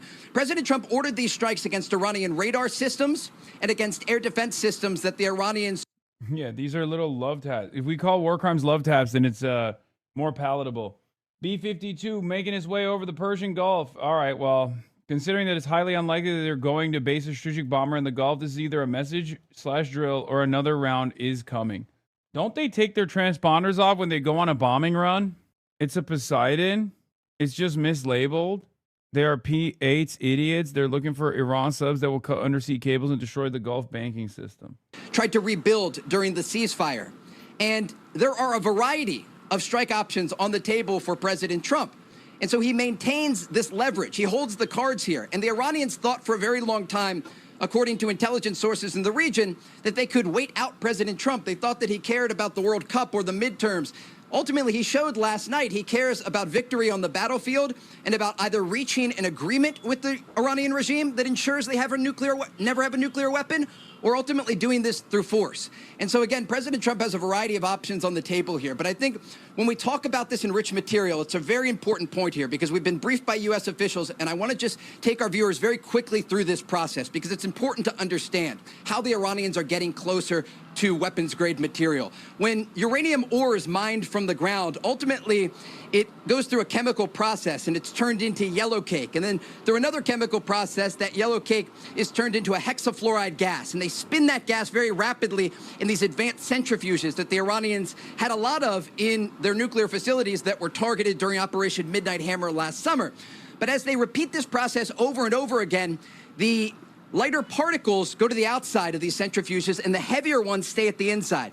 And they repeat the process over and over again, and they increase the purity of this enriched material to around 60% purity. One step further, you get to 90% purity, and that is weapons-grade material for a nuclear bomb. Dude, I can't deal with this, dude. This guy sounds like he woke up with Trump this morning. Yeah, they were in bed together. They were having sex. Yeah, any minute now, dude. Any minute now, they're about to enrich it. Every day they're closer and closer to enrichment, dude. Totally. God, it's just not even very good. As far as propaganda goes, I don't think this is good propaganda. It's actually remarkably bad propaganda. Well, I'll go a step bigger. Peace for the world, okay? Peace for the world. Middle East, yes. Peace for the whole world, yeah. Iranian missiles streaking through the sky last. One of the craziest aspects of this has been that, I guess, like, given the limitations of the Iranian retaliation so far, Trump gets to maintain this posture that there is a ceasefire that's still ongoing. I find that very odd as well, right? Because Iran is not retaliating Iran is not retaliating with sufficient countermeasures, and is not going back to, like, I guess, the most extensive bombing campaign that they were engaging in the beginning of the Epstein-Fury operation, that Trump can just turn around and consistently maintain the idea that, like, a ceasefire is still happening, it's still ongoing, and people shouldn't even worry about it. All this has done is basically destroy the mutual understanding of words that we have. A ceasefire no longer means the cessation of hostilities in any way, shape, or form. Both parties still attack one another. America attacks Iran. Iran attacks Israel. Iran attacks the proxies. I don't even fucking know anymore. It just has no meaning. Again, as the US and Iran traded blows following the downing of an American helicopter near the Strait of Hormuz. Iran says it targeted US bases in the Middle East. American officials say they struck Iranian air defense and radar systems. A flare-up both dramatic and contained amidst this fragile ceasefire. Neither Iran's regime nor President Trump want a resumption of all-out war. Neither side wants to leave any aggression unanswered. We must come out of this state of neither war nor. At what point will you become a doomer about this? I mean, I don't really know. Am I not sufficiently doomer about this? I have been sufficiently doomer about this, I feel like. It's completely fucked. It's very clear that that America's refusal to abide by the very reasonable demands that Iran is making is extending this fucking conflict for no real reason. And in the process, America is now going back to hitting civilian targets. It sucks. Peace. War is certainly not in the country's interest. But that does not mean if they seek to violate our dignity or encroach our land and territory, we will surrender or back down. I told the guys today. Meanwhile, President Trump talked both of more strikes and the possibility of peace. But we hit them hard yesterday, and we're going to hit them again hard today, in case you don't turn on your television set. And we'll see what happens with the deal. We were really close to a deal, but they keep tapping us along. They keep playing us for suckers. In Lebanon, there's no sign of a supposed ceasefire, with heavy Israeli attacks on the south of the country continuing, and Hezbollah firing at Israeli troops. The conflict here further complicating the already stalled talks between the US and Iran. And fresh Israeli evacuation orders are pushing yet more Lebanese out of their homes. 1 million have been displaced, many in shelters, others just in tents on the street here in Beirut. 10 years old? Yeah. Jude and her brothers come from Qiyam, a border village that's now largely been destroyed. At night when the strikes were happening, it was terrifying. We would all sleep together in the living room. We could hear the drones above our head. After 3 months living in a tent, her father, Rabia, is exhausted and furious. I feel like going in front of an Israeli tank that's sitting on my land and telling them, kill me, do whatever you want. And I place my fate and my children's fate on those in charge, on those who have left my children like this, while their own children are living in the most luxurious hotels. We've had enough. We've reached our absolute limit. But for now, there's no end to the tears, no end to the grief. Close to 4,000 people have been killed in Israel's attacks on Lebanon, including more than 130 You think a couple weeks ago when the negotiators supposedly had an agreement that Trump was the one to block the deal? I don't think it's Trump doing that. I think by Trump's, I mean, judging by the way Trump moves, the way Trump operates, I feel like yeah, sure, he has his own personal reasons for not wanting to put pen to paper on a ceasefire negotiation because it's a humiliation for him. But he has in the past figured out a way to make this kind of thing work. So I don't think it's just his ego that's stopping this ceasefire from coming to fruition. I think it's Israel. I voted Trump 3X. The dude is a con man, completely betrayed, sold us out to Israel. The faster you realize it, the faster we can all move on from MAGA so it doesn't happen. So it doesn't happen again. Okay. I mean, maybe it's bot accounts. Maybe it's real. Who knows? Hopefully it's real. medics and healthcare workers. The young man they're burying today was a volunteer with a paramedic organization established by a political party that is allied to Hezbollah. But international law is clear. Deliberately targeting healthcare workers is a war crime, irrespective of their affiliation. There was a strike on the paramedic center. Ali was trying to take our injured colleagues away in an ambulance when he was targeted too. There's been so much killing here. How does this conflict end? The land requires sacrifice, and the land must be irrigated with blood. It is never satiated. This is a temporary resting place, a cemetery just outside Beirut, for families unable to bury loved ones in their own homes in the south because of ongoing Israeli attacks. Hezbollah flags adorn many of the other graves here. How much more blood will flow in this country and across this region? I have a message for you, the people of Lebanon. Oh my God. Well, it's in English, so it's for the Americans to hear. Israel is not at war with you. We're at war with Hezbollah, that has taken your country hostage, that does Iran's bidding. Bro, how many times have we heard this exact same message? I have a message for you, the people of Gaza. We have a message for you. Our war is not with you, but it's actually with Hamas. I have a message for you, the people of Iran, the good people of Iran. Our war is not with you. It's actually with the Islamic Republic. It's literally the same exact message. It's not even for anybody at this point. Who is this for? Who hears this and goes, yeah, no, I believe it. I totally believe it. Yeah, he just wants to he wants to free Lebanon from Hezbollah. He wants to free Gaza from Hamas. He wants to free Iran from the IRGC. Even the biggest dick riders of all time, okay, Persians. I am not Iranian. I am Persian. President Trump and Benjamin Netanyahu.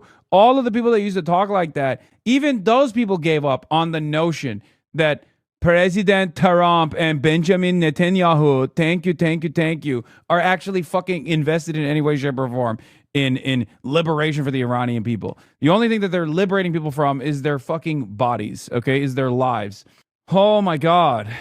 That uses your territory to launch terrorist attacks against Israel. Do you remember what Lebanon was like before Iran and Hezbollah turned it into a nightmare? Remember the cafes? Remember the culture? Remember the calm? All that's gone because Hezbollah and... Yeah, the only person that still fucking hears this message and goes, I believe it, is like Patrick Bet-David, I think.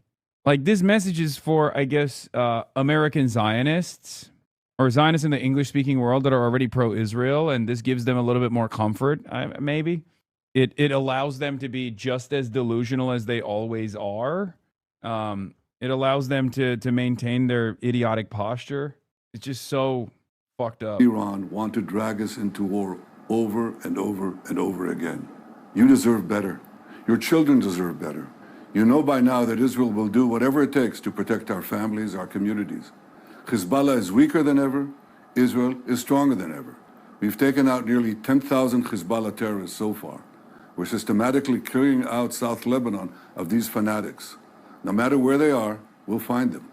You also know we yearn for peace with you, with Lebanon. A peace where our two peoples can invest together, build together, thrive together. The only impediment, the only obstacle to this beautiful vision is Hezbollah. They want war, not peace. They want death, not life. They will sacrifice as many of you as possible to achieve their sick aims. Don't let your future be dictated by medieval theocrats hell-bent on destroying our common civilization. Israel wants peace with you. Seize your future. Join Israel. Build safety and prosperity for all of our children. And once Hezbollah is dismantled, the possibilities are endless. And they are... Dude, this... Yeah.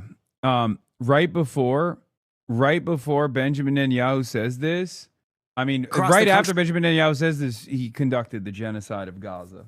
So, judging by statements like that, it's not looking too good for Lebanon either. And of course, there's no force that will restrain Israel. There's no force on the planet that will restrain Israel. It's incredibly annoying. Senior Iranian MP Ebrahim Azizi says, "We are not afraid of fighting losers. The number of American casualties is already far higher than Trump confirms, and it will rise. This time, the war won't be limited to the region. We'll see what happens." I don't know if that means anything.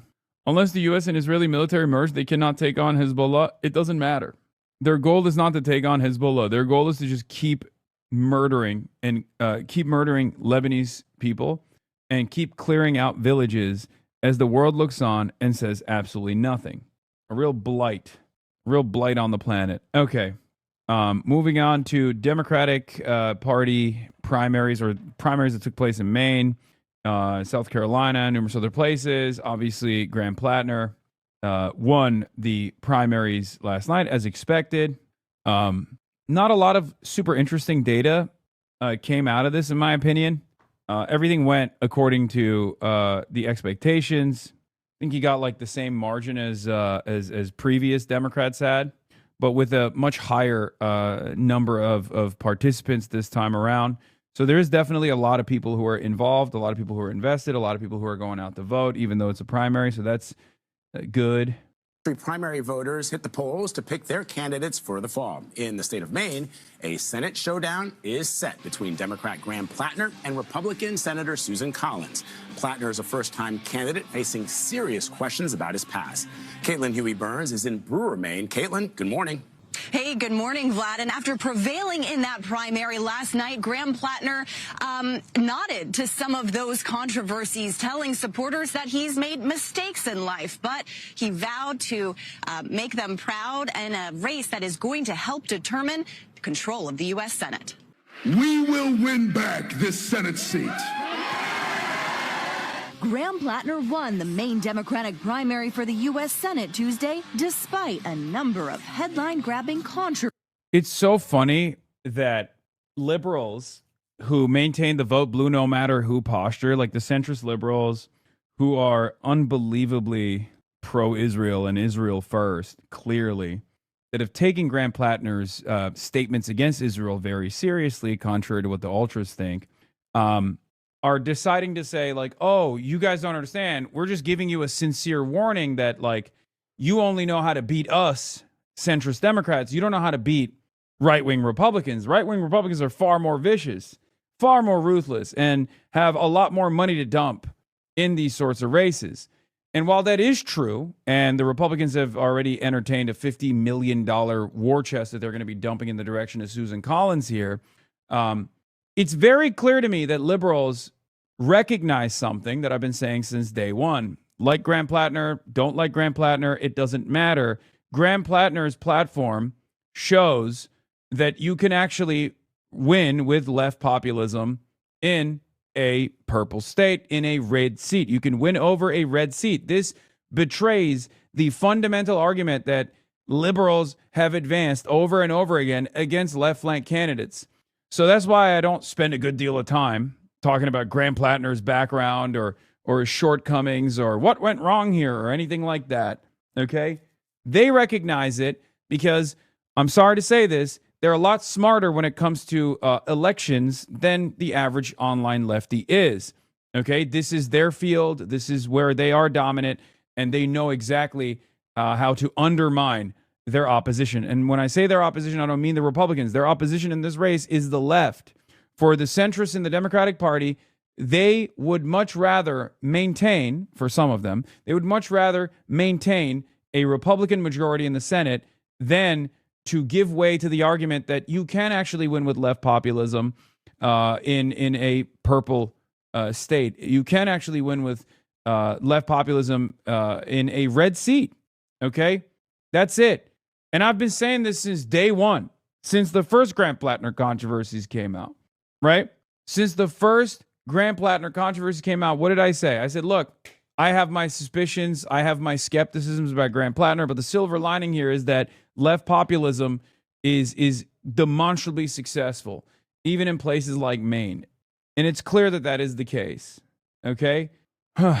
Now, what I think is going to happen in the upcoming months, in the lead up to the actual general election, is you're going to see some party officials and party members in the Democratic Party buck up and recognize the severity, recognize the danger of a Republican Congress, a Republican Senate, and actually, defend Graham Plattner and offer support to Graham Plattner and try to get Graham Plattner across the finish line. There will, however, be a lot of naysayers that operated within the primaries to limited success continue to launch attacks against Graham Plattner because they would rather a Bernie-crat lose to prove their priors and allow a Republican majority to take shape than to allow a Bernie-crat to win and prove their worldview to be insignificant, inconsequential, and wrong. Controversies surrounding him. I've made mistakes in my life, mistakes that I regret, that I live with, and that I continue to learn from. Beset by a series of scandals, including allegations of physical abuse by a woman he dated over a decade ago, which Plattner denied, calling them, quote, politically motivated. You have had my back.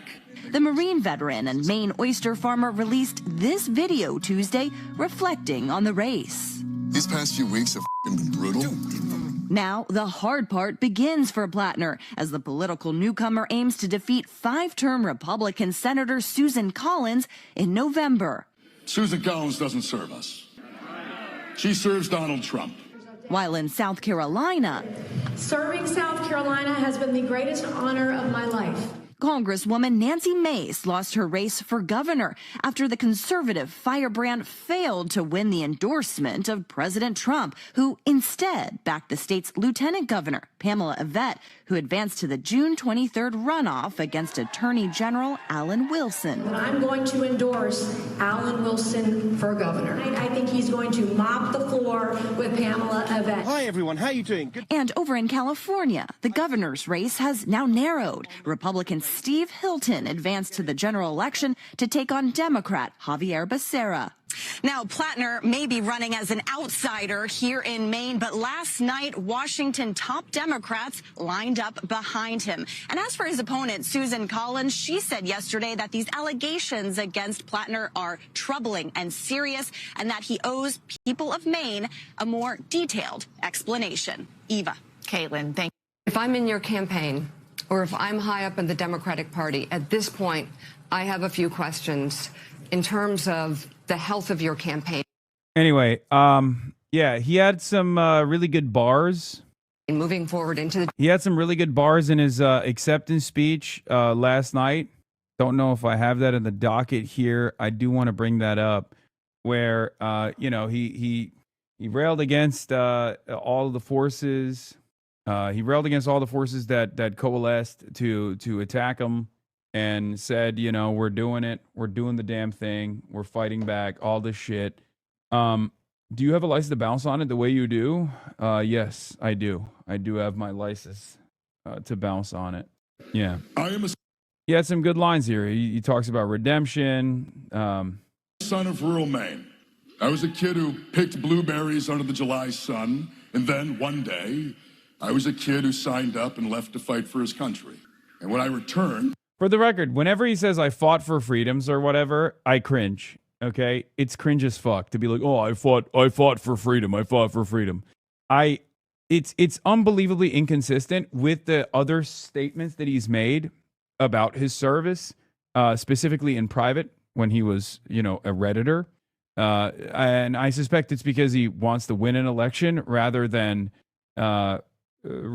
showcase his like actual opinion that he fought for, preserving American freedoms by going out to Iraq. It's unbelievably cringe. It's also ridiculous. I don't even think he has to say that.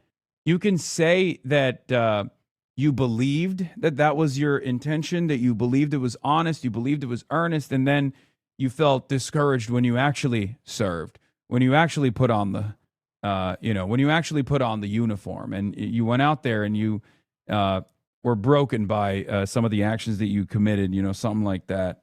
I carried with me the weight of forever wars and the struggle and the alienation that came with it. Okay, never mind. I spoke too soon. He literally did follow up with that. Never mind. Okay, good. Because sometimes I hear him say that. Like, I watched his Ro Khanna thing that he did, and I was just like, it was cringe. If he just lets the I fought for freedoms hang, I'm like, ugh. Because he did do that with Ro Khanna. But I'm also a lucky one. Spoke too soon. Who found his way back, who found a living on the sea, in a home, in a community that offered love and redemption. Sometimes precog is off. Redemption is not just some simple or easy. I do like this message, by the way. The redemption message, fucking awesome. Banger. Very, very HasanAbi head coded. This is like a fundamental principle that I abide by as well in terms of redemption. And I really like the redemption message that he talks about. Like, we allow people room to grow, and we give them grace. Everyone's on their own journey. I really, really like that. Easy destination. It's a journey. I've made mistakes in my life, mistakes that I regret, that I live with, and that I continue to learn from. And I'm still far from perfect. But every day, I wake up and I try to be a little bit better and a little bit kinder than I was the day before. And if you give me the chance, I will be a senator for the people who cannot afford to buy a senator. Bars. I'm going to say something that's going to create a nuclear atom bomb in the discourse here. It's going to piss off everyone. Are you ready for it? AOC talked about something that I think is very important. Because if you recall, like, there's a couple people in our flank, in our side, that have been critical of Graham Plattner, or have refused to endorse Graham Plattner, or has just been like, I haven't endorsed anybody in this race, right? AOC is one of them. AOC said something that I think is perfectly appropriate to say about her endorsement process.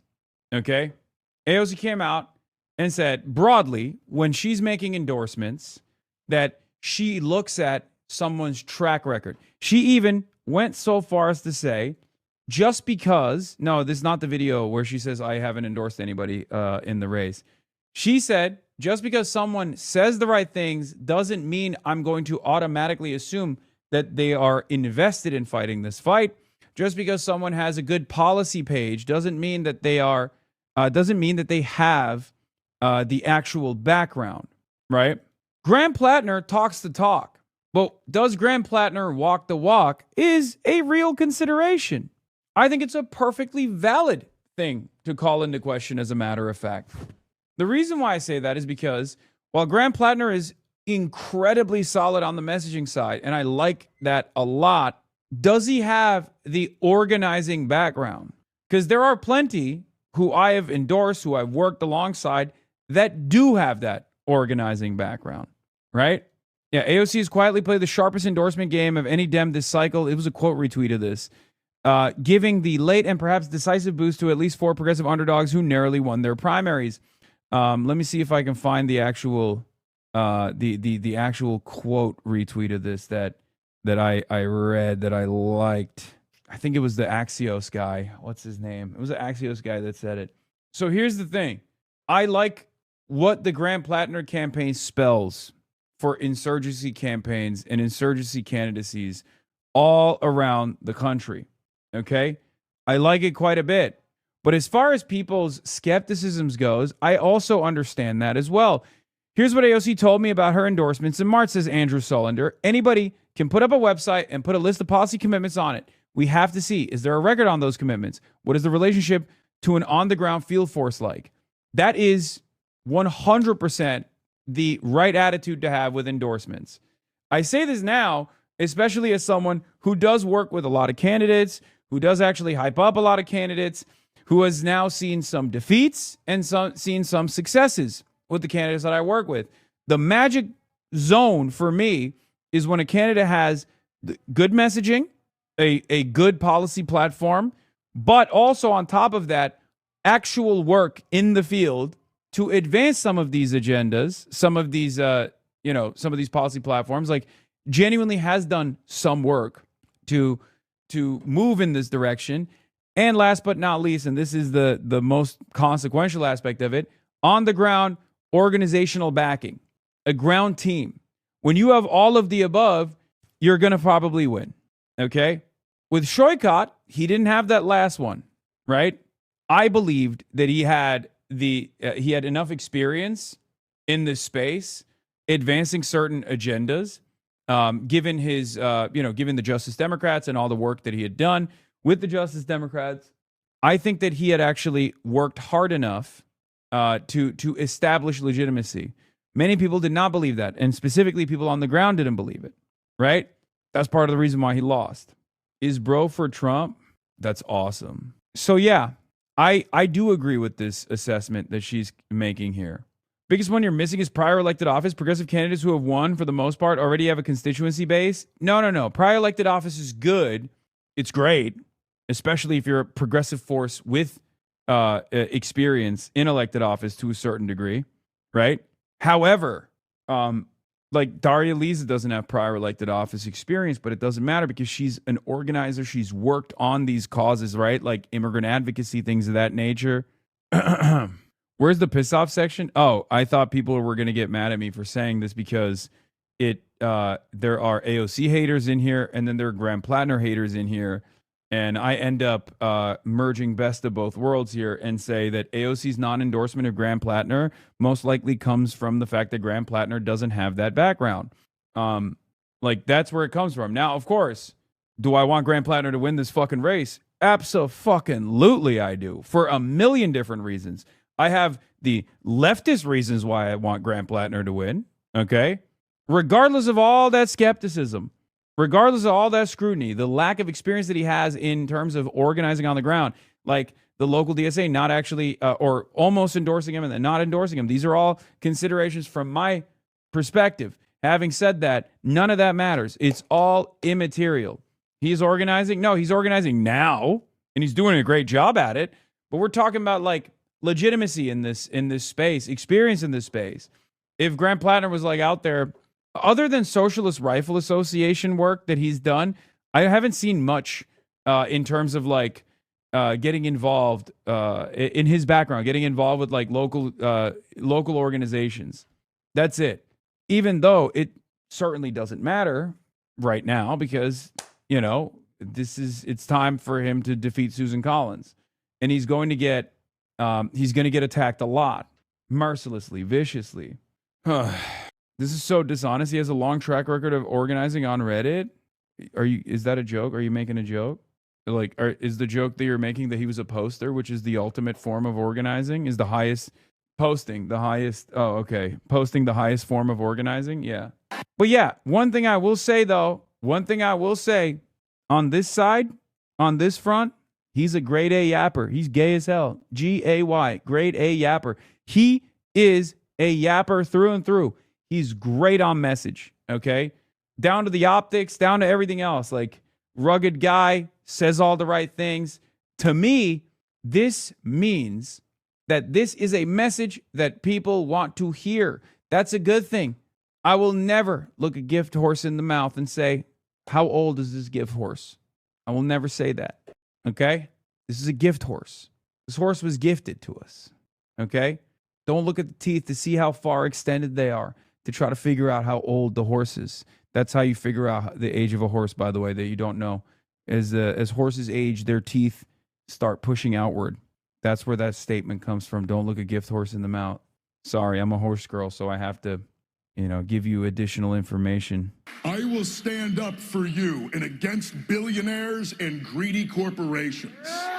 I will serve you, the people of Maine, not some lobbyist or party boss. I will be the champion for your dreams as if it were my own, no matter the challenge or the expense. I will fight for you. I have been willing to die for my country. There is nothing that I will not do for the state of Maine. You have... Is he his attack against Susan Collins? Friends died. Susan Collins has voted to send billions of our taxpayer dollars to fund other people's wars. Susan Collins, how do you justify closing hospitals in Maine while using our tax dollars to destroy them halfway around the world? Friends died. Railing on the establishment. Maine, I love you. I love this state. Oh my God.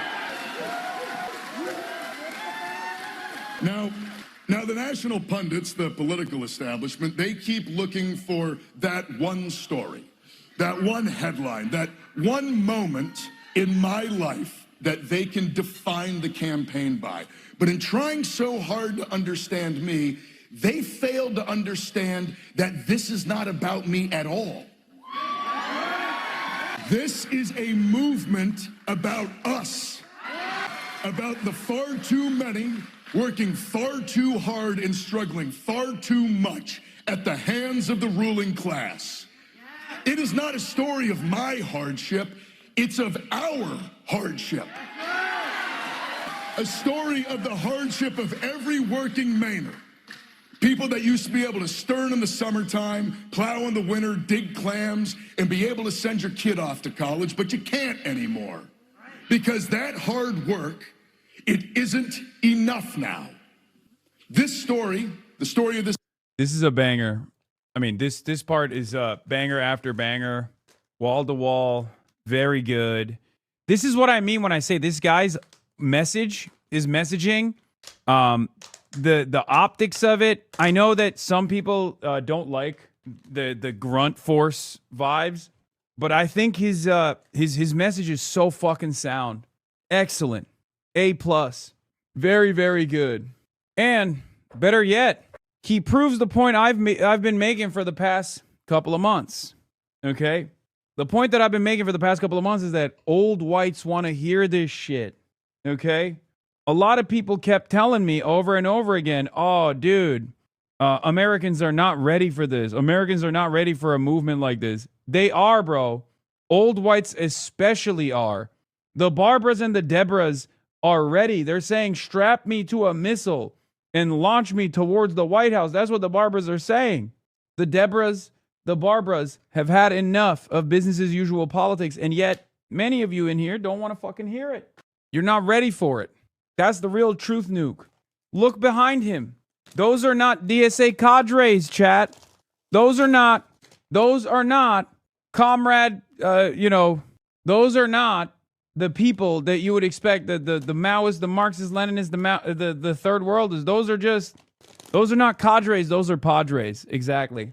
This campaign, it's not about how the political establishment counted me out.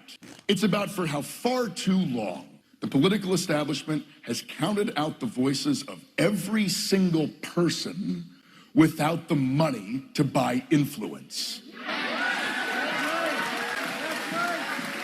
But they don't know Maine. The Deborahs and Barbers are ready for a fucking political revolution, bro. General, which is a whole different ballgame. So here's my first. You were asked this question by Chris Hayes about the issue of, is there more out there? what else could be out there that might be revealed during the campaign. And you deflected, said, among other things, this is between you and your wife. It was understandable to a limit because for Maine voters in a general election, the question is, what is out there? What is not in your possession that you sent to others who may have in their possession? How many concerning pictures and or text messages are in the possession of other people that could be used against you? And I'd like to... Come on, give me something good. She's like, come on, you got some dick pics? She's like, why won't you show hog? Please, will you show hog, please? To know if there are pictures, concerning pictures. I will just say that the nature of Amy and I's relationship has been blown, I would say, totally out of proportion. Early in our marriage, we had some struggles, and we worked through them because that's what you do when you're in love with somebody. And it made our marriage much stronger, made us, frankly, a much happier and communicative couple. I was single for the majority of my adult life. I was in my 20s and 30s and I dated. And, you know, that's in the modern age, that's what happens. You date people and you use dating apps and you do all this stuff. And frankly, that all happened long before I got married and happened long before I decided to run for the United States Senate. I can just tell you, there is nothing out there that is going to will run counter to any of the stories that I've talked about openly this entire campaign.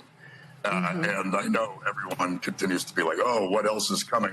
You know, ironically, right, the whole what else is coming has essentially been the same thing the whole time, which is I've been very open about the fact that I struggled, very open about the fact that I had a long litany of failed relationships for years because I myself was not in a good place. And then every now and again, we will have a media outlet or a politically motivated attack come up and try to drag it all up. But it's all very much within the exact same story that I've told this entire time. Okay, so you say there's nothing out there that could be concerning. And this may seem a little bit rich. There's nothing out there. I just want to make this clear. There's nothing out there that's actually concerning. People will make everything seem very concerning because that's what people do in politics. But, you know, I think the thing about all of this is what I find to be kind of most curious is this is what everyone wants to make the campaign about. So we do not talk about the struggles of working Mainers. We do not talk about the fact that I know someone in my hometown here who works 3 jobs and pays over. Yep. There we go. Finally. Holy shit. This is what I've been saying. Dog. That's it. I've already accounted for the things I've done in the past. I'm willing to bet that outside of the town halls and outside of the Mainers who voted for me yesterday, the overwhelming majority of outsiders who've been tuning into this race don't know a single thing about the policies that I'm advancing, about the things that I want to do as a senator. And that is precisely the point. Every moment that we spend where people try to manufacture outrage where there is none, you know, I'm an imperfect person. There's no, you know, I have blemishes on my record, of course. That's just how it goes when you have a regular working class, you know, average Joe who runs for office. But every single moment that we talk about the blemishes of my track record is a moment where we're not having a conversation about the problems that persist for Mainers. This is the whole point of establishment media and why there's so much enmity towards establishment media. This is the whole reason why business as usual politics is, you know, is something that people despise. 60% of her money income in rent. I think that matters a lot more than the details of my relationship before I ran for United States Senate. That's just me. Okay, so then let me ask you this way. Can you just talk about the nature of the sexting in terms of can you call for the release of the Epstein files? And can you call... This is an insane line. I think she wanted to hit a Hail Mary here and said, fuck it, why not? Maybe I can tie consensual sexting between adults to mass pedophilic rape that is a, espionage blackmail operation that seemingly every financial elite was involved in, which is like, that's not even, I don't even know what to call that. Oh, it says here that, you went to a boxing ring for many years and you learned how to fight hand-to-hand combat.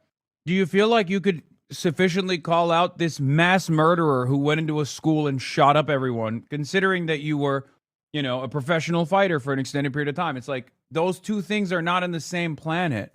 That's an insane comparison to make. Call out those who have abused women and not be conflicted in any way. Yes, of course. I mean, I engaged in consensual romantic activities with adults at an earlier part in my life. That seems like a fairly normal thing most people do. Going to an island with billionaires to possibly assault children is a vastly, vastly different thing. Yeah. Okay. Do you wish that this had come out earlier and in your own way? No, I mean, this was a very private thing for my wife and I. And the only reason it's out is because we confided in someone we trusted on the campaign, who then went and broke that trust. So it's, Amy and I have a very strong marriage, and it's mostly strong because of some of the challenges we faced early on and the work we did to get through it. So no, I mean, I'm not happy it's out, but it's also, it's not again, I would say it's been entirely blown out of proportion as to what the reality of the situation is. Mr. Plattner, good morning. Let me ask you about the race ahead now that you won by a wide margin last night. Susan Collins hasn't really had a close race in a long time. 6 years ago, it was under double digits. She won by 8 points, but there always seems to be this idea, because Maine in presidential elections goes blue by and large, that this is the time that Susan Collins is going to be defeated, and yet it never seems to be. So why do you believe this time Mainers will walk away from Susan Collins, as I assume you believe they will? Well, I believe they will because I am a normal Mainer, and I have lots of normal Mainer friends, and everybody. Dude, this destroys third-way neoliberalism. If there's a victory here, you understand, like, this is perhaps more consequential than the Zoran victory in Zoran's governance, even though he's not DSA aligned. Or he is DSA aligned, but he's not DSA. Do you understand why? Because for years and years, the Democratic establishment presented this idea of how to win elections. The idea that we can't go more progressive, we can't do left economic populism, because left economic populism scares voters. A similar predicament existed with the Israel narratives. Oh, you can't talk about Israel. You can't be negative on Israel. They will destroy you. The voters actually love Israel. Of course, ironically enough, AIPAC still tries to maintain that message by trying to actively subvert democracy. And then after successfully doing so, coming out and being like, see, it doesn't pay to shit on Israel. Voters actually will destroy you, like they did with Thomas Massie. But this is a huge blow against third-way neoliberalism, because they have tried so hard to present not people like Graham Plattner, but instead people like Janet Mills as the only way to win the seat, and have lost over and over again. Believe me when I say this. If Graham Plattner wins this race, which I think he will, this will have tremendous positive reverberations across the rest of the country. Because now, just as we point to Zoran's victory as a way to win elections in the future, and Zoran's success in governance as an alternative that people respond positively to, we can do the same for purple states and red states alike. Republicans, Democrats, independents. A lot of people in this state are sick and tired of someone who, for decades now, has not really stood up for the people of Maine. Someone who will not hold the Trump administration to account. Someone who has gotten quite wealthy while in office, trading stocks and bonds, which is a very unpopular thing for those of us down here that don't have stocks and bonds. Someone who promised to protect Roe v. Wade and then went and voted for Brett Kavanaugh and brought about the destruction of a woman's right to choose in this country. Those are real things that people see there, and they bring about material realities for us down here on the ground. And I'm fully convinced that people in this state are sick and tired of this kind of politics as usual, like corporatist establishment politician, which Susan Collins really is the avatar of. Now, I will say this. The Republican Party, the people that donate to Susan Collins, the people that support her, they know the stakes of this thing. And so they are dumping millions of dollars into the state of Maine in attack ads against us already. We'll say for anybody who's watching at home, if you want to see Susan Collins beaten, please go to grantforsenate.com and donate. We can definitely use the help. You gonna link up with Plattner? Probably not. I think this is 100% true, but to beat Susan Collins, you need 65-year-old moderate white ladies who are to the right of primary voters. Yeah, and they fucking love Graham Plattner. Why did Neera Tanden choose to remain anonymous while repeating her tweet verbatim? Yeah, it's so funny and so dumb that she keeps saying this over and over again, implying that, like, policy-wise, you have to go to the right when it's actually the opposite. The stakes of this are so high because we really are looking at, is this country going to be able to go in a direction of a politics that is accessible, a politics that is representative of regular people, and then a politics that therefore represents regular working people? Or do we maintain the status quo? Do we maintain a politics? I can't begin to explain how selfish these fucking creatures are, by the way. Like the Neera Tandons of the world, who will literally do everything they can in their power to protect their sinecure, okay? They will do anything in their power. They will try to tank this fucking race because this race's victory is a direct shot against the pathway to success that Neera Tanden has presented her entire career, constantly demanding pivots to the right. All of a sudden, that argument fucking falls apart. And these guys would rather do everything in their power to force a failure here than to allow a Democratic majority to take place in the Senate if that majority vote comes from a guy who is a left populist and also anti-Israel. Obviously, that's a huge, huge motivator for a lot of people. That allows for billionaires and corporations to continue to get richer and richer and richer year after year, while those of us that work for a living work harder and longer and for less. And I think the answer to that up here in the state of Maine is people want change. As you've been hearing for months from your Democratic opponents, and now will grow louder with the Collins campaign and Republicans even nationally, the argument against you is that all of the comments that you've talked about and addressed and said you were at a bad time in your life, the past comments about black people, calling yourself a communist, talking about police, talking about armed resistance for the working class. Brother, how are those things on the same planet? Talking poorly about black people and calling yourself a communist, or saying that we need to arm ourselves to protect ourselves to do a revolution, is literally not on the same zip code, nor are they on the same planet. Maybe not the same fucking galaxy. Hello? God damn, dude. From Morning Joe's perspective, it's like, I don't even know what he said about black people. I'm certain it wasn't like anything that consequential, but because all of the other stuff that he said that they make a big deal about is usually like in context is still inappropriate, but never like heinous, right? Oh yeah. Yeah, it was on Reddit. I think it was literally like one of those like AMA, ask a bartender thing, right? And I think it was something along the lines of like black people and tipping. I think it was something about black people and tipping, right? And that was the fucked up thing that he said. You know what's really funny?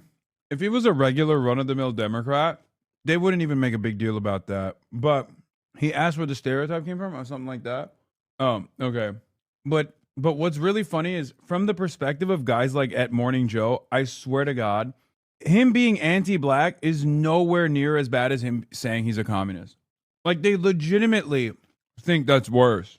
They say that's who you really are and that you've kind of cleaned yourself up to run this campaign to get into the United States Senate. So how do you, for people just kind of tuning into this race, perhaps even in Maine, but certainly nationally, how do you address that criticism? Because it's kind of at the heart of the argument against you, which is you actually are that guy from 10 or 12 years ago and that you polished yourself for the election. What do you say to that? I would say that they really do not grasp what is happening up here in Maine, because they continue to try to make this race about me. And what they fail to understand is it's not about me at all. It's about us. It's about Maine. It's about the working people of this state. See, if anybody, I watched that thug that's up in Maine. He's a thug. And they're trying to make excuses for him. I mean, he's worse than any... Dude, this is a gift. Donald Trump coming out and saying Graham Plattner is a thug and is worse than anyone else who's ever run for office is literally the greatest gift of all time that you can give to Graham Plattner. Okay? Buddy, you are the standard bearer of pedophilic representation in office. When you call someone a bad guy, that literally carries the opposite weight, and it causes people to assume he's a good guy. This serves the same role as an endorsement, because everything that they've said that Graham Plattner has done, ironically, Donald Trump actually has done and has been found liable. Like, shit that people speculate Graham Plattner may have done, Trump has done and shamelessly supported. So from that perspective, that comparison, as I repeatedly told you, from that comparison, like when he makes that comparison on his own, it is a gift. It is a gift to Graham Plattner. Human being that's ever run for office, probably. I don't know him. I don't want to say bad, but I just, look, I mean, nobody's ever had a record like that. And you'll have Schumer. He goes crazy over this or that, or Epstein. This guy, why aren't they talking about him? He said, well, we don't know, but this guy's got a rap sheet. I've never seen anything like it. He's a thug. I know thugs. I had to deal with thugs. I built a lot of buildings. I dealt with the toughest people on earth. I dealt with worse than thugs. This guy's a thug. He's a low-level thug. And he's running to be a senator, to work with Eric Schmidt. Great, Eric will handle him, I think. To be with Barrasso, who the hell do we have to be with Rand? Now, Rand would be very interesting with him. Rand would figure it out. He'll put him away. But this is a thug. He's a cheap, no good person. And I watch these senators, the Democrats, and, well, we don't really know. You do know. He's as bad. I've never seen a person like that run for office. And the guy from Texas, different, but he's terrible too. He's terrible. These are radical left communists. But I watched this guy this morning, and he was so bad. He was so bad. He's a bad guy, just a bad guy. He must be laughing up his sleeve when he looks at these idiots going like Schumer, well, he's okay. He's not okay. Can you imagine if the Republicans had him? Oh, my God. How about if we had him, John? So, Wouldn't let it happen. well, I really believe it. If it meant losing the Senate, you would not let that happen. Correct. It's just a terrible thing. I mean, I watch it happening. It's unfolding. It's really history, because there's never been a guy like that that's ever run for office. At any level. I don't think at any level. And the excuses, they come up every day. Somebody comes forward with really proven stuff. Even his business, he's not a businessman at all. His parents supported him. Guy's a loser. Other than that, he might be a very nice guy. But very simply, the radical... You mentioned the Senate race in Maine. Are you all in supporting Susan Collins? Does she have your full support and endorsement in her Senate She does, re-election? because she's a sane woman. She's not my best friend at all. These guys are. I get along with, but I have some... But she's a sane person. And she's a person that never missed a vote in many years. I mean, she's had 10,000 votes. She had 10,000 votes. She never missed a vote. Unfortunately, because sometimes she voted against me. Look, she's a sane woman. And she's a respected person. Maybe a little different ideology than me. But this... It's so funny that he has to sit there and endorse Susan Collins, someone he objectively hates. It's awesome. He just has to sit there and endorse a person that he despises. Make no mistake, Susan Collins has voted with Trump basically like 98% of the way. But it's that 2% that matters for Trump. He hates that shit. And because of that, he does not like Susan Collins. But because he doesn't want to lose the majority in the Senate, he has to sit there and fucking white knuckle through this endorsement process and be like, well, we don't agree all the time. As a matter of fact, we never agree. But I have to say, she's wonderful. She's great. I love her. She's gonna be so good. This guy is a thug. He's a fake thug. He's a phony. I made a lot of money picking out phonies. He's a real phony. He's a bad person. Yeah. Senator, do you believe the women accusing Plattner of abuse? Do you believe these allegations that are out there right now? You were campaigning for him recently, so I was wondering what you think about the allegations made against him. About the women saying he knew that he had a Nazi tattoo? The American people are tired of women. Say it, Bernie. Say it just like you have in the past. Say the words, Bernie. The American people are tired of women. You have nothing to say about the scandal? Latest one? Anything you could say, sir, would be great. We appreciate it. Be sure to like and subscribe for all the Fox News latest on YouTube and catch full shows streaming now on Fox One. It is. Your mayor has spoken. New York City mayor denies the secure perimeter around MSG for Knicks 4 was a last-minute decision and says it wasn't due to some of the violence at watch parties. However, no one should be getting threatened, attacked on the basis of wearing a Spurs jersey. And were you concerned at all by any of the violence after Game 3? And is that one of the reasons why the city decided to put up the frozen zone in place before the Game 4 watch party? And separately, are you guys concerned about some of the businesses in that frozen zone area, how that's going to impact them for what's going to be a really big night? So I want to go through a number of things. The first is that any New Yorker can go to those restaurants and bars around Midtown across that area. Second of all, the procedures that we put in place for Game 4 did not have to do with Game 3. You heard from our police commissioner at the security briefing that there were going to be increased security procedures to ensure that everyone can remain safe. The approach that we're going to have is going to be akin to what the NYPD does for events at this large scale, whether we're talking about July 4th or we're talking about New Year's Day. And your first question? Just what were your thoughts on some of the violence, and was that one of the reasons why? So the procedures for Game 4 were long-standing, as the police commissioner shared. However, there is no tolerance for that kind of violence in our city. No one should be getting threatened, attacked. See, that's how you know he's not a real revolutionary, bro. He doesn't want to endorse ultra violence against the fucking Spurs fans. That's me. I'm the guy who's like, oh, I can't believe it, dude. This guy's a freaking phony, dude. Some of the most. I voted for you because I thought you'd let me beat the shit out of Spurs fans, dude. Wow. You've betrayed the Palestinians, and now you betray the New York Knicks. He's saying this to protect you? Yeah, of course. Low key. On the basis of wearing a Spurs jersey. And as excited as New Yorkers are, and the vast majority of New Yorkers are celebrating responsibly, those kinds of incidents are unacceptable, and we do not stand for that at all in our city. Should there have been maybe a little bit more of an advance warning about the frozen zone if this was going to be the plan? I think, as you heard from Police Commissioner Tisch, she had said in advance of Game 3 that there were going to be additional procedures for Game 4. However, given that the president is not attending Game 4, there are a number of things that are not being replicated from Game 3. Some of those include the fact that now vehicular traffic can move up and down 8th Avenue, that the large-scale barriers that the Secret Service erected around Madison Square Garden are being taken down, and we're actually ensuring that this is a space where a lot more New Yorkers can go through. Thank you so much. Thank you guys. Yeah, assaulting Spurs fans is crazy work. Yeah, obviously. It's fucking insane. It's also expected of, like, Massachusetts sports fans. It's expected of Philadelphia sports fans. I'm actually kind of surprised. That New York sports fans are doing that now. Like, what are you, fucking Philly sports team enjoyers? Are you Philly team enjoyers? Yeah, you might as well say go Birds, actually. Anyway, this is Plattner's first general election ad. Most powerful Democrats and Republicans in the country were on Epstein Island. It seems the only thing the party establishments can agree on is a love of Jeffrey Epstein and a hatred of me.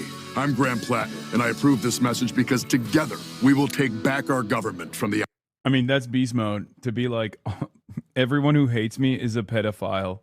He's running the most... They're calling this the most HasanAbi campaign of all time, okay? He's about to be like, judge me by my enemies, okay? They all happen to be best friends with Jeffrey Epstein. I don't know why. It's also a Trump method, too, and it's very effective. More on Collins. Oh, my God. How many more?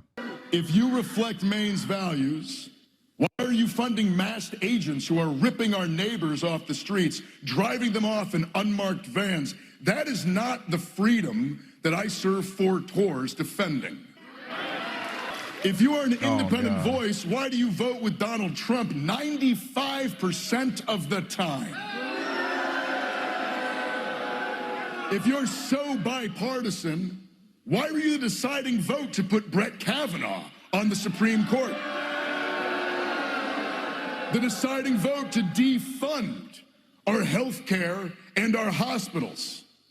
Why did you rubber stamp the greatest redistribution of wealth from the working class to the ruling class in the history of our nation? Susan Collins is only bipartisan when it doesn't matter. Susan Collins calls herself the gold standard of common sense. Common sense would be Mainers not having to choose between seeing a doctor or paying your mortgage. Common sense would be banning billionaires from buying elections. And it would also be giving workers the same seat at the table as CEOs. Common sense would be a minimum wage that's a living wage. It would be keeping our hospitals open and our schools funded and our kids from having to fight in another generation of forever wars. Should be unafraid of upsetting the wannabe king to whom Susan Collins bows.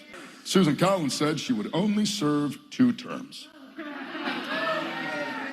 She's now running for her 6th. She has worked in politics longer than Joe Biden. She hasn't held a town hall since I was in 8th grade. Centrists were really mad about this one because he brought up Joe Biden in a disparaging way. And they were on the timeline fucking being like, oh, were you expecting booze for Joe Biden and you didn't receive him? I bet you wanted to kill yourself in that moment. Maybe you should actually. You still have time. Because, you know, Israel firsters, there are some very real ones on the internet. They're not in the real world. They don't exist. They literally do not exist in the real world. I cannot stress this enough, okay? Twitter is not real life. Blue Sky is even less real life than Twitter is. I saw a post, someone screenshot it from Blue Sky talking about whatever that lady is that wanted to do a writing campaign last second, De La Flame or whatever. And there were more people that had retweeted it than the number of people in Maine that actually voted for her in the writing campaign. It's crazy, man. These people are all over Threads. They're all over Blue Sky. But you know where they're not? At the fucking ballot box. So remember that when you see something pop off on the internet, when you see something constantly fucking droning on, when you see nuisances over and over again, when people are greatly overestimating their importance, remember that those people do not matter. It's true. Heartwarming, they created a Blue Sky reservation in upstate Maine. Oh my God, that's beautiful. 757 people got together in one fucking neighborhood and was like, I'm sick and tired of this bullshit. All-timer Blue Sky screenshot, checking in on Blue Sky. Liv Moss, respectfully, it's a disgusting image and disappointing. We give your immense credibility, intellect, and talents to promote a company that contributes 70% of Americans 20 and older being overweight, 40% obese with chronic illnesses following. Any U.S. flight is proof. Andrea Laflamme, who ran as a PLATNER alternative in Maine and became a favorite of many Blue Sky users, is getting 781 votes, or 0.4%. One of her Blue Sky posts last month got more engagement than that, and this is from the eve of the primary. This is what I mean, bro. Like, what the fuck? If you were to go to fucking Blue Sky, you would think, you know, Graham PLATNER has no shot. MSG requested a permit for a watch party for 500 and 999 fans. We approved that permit for 999 fans. Mr. Dolan has now decided to cancel the watch party. Now this is breaking hearts across the city. But if there's one thing Knicks fans don't need permission for is showing up for our team wherever we may be, no matter the block or the borough. Knicks in 5. It's ableist to say Susan Collins has essential tremors. It's not fatal and it doesn't impede her job. There are plenty of ways to criticize Susan Collins. I give her hell every day, but this is just ableism. Come on, DC bureau chief for The Independent and MS News Now columnist. I thought we packed this up at Woke One. I thought this was a Woke One relic, you know? Oh my God. She's ancient, bro. She's ancient. It's like they tried to do this with Joe Biden, remember? They were like, excuse me, he has a stutter. Really? That's why he's saying habubba-da-ba-da? That's the stutter? Because I just saw a piece of his fucking brain matter leak out of his ear. What do you mean it's his stutter? I don't think there's any stutter that causes that to happen.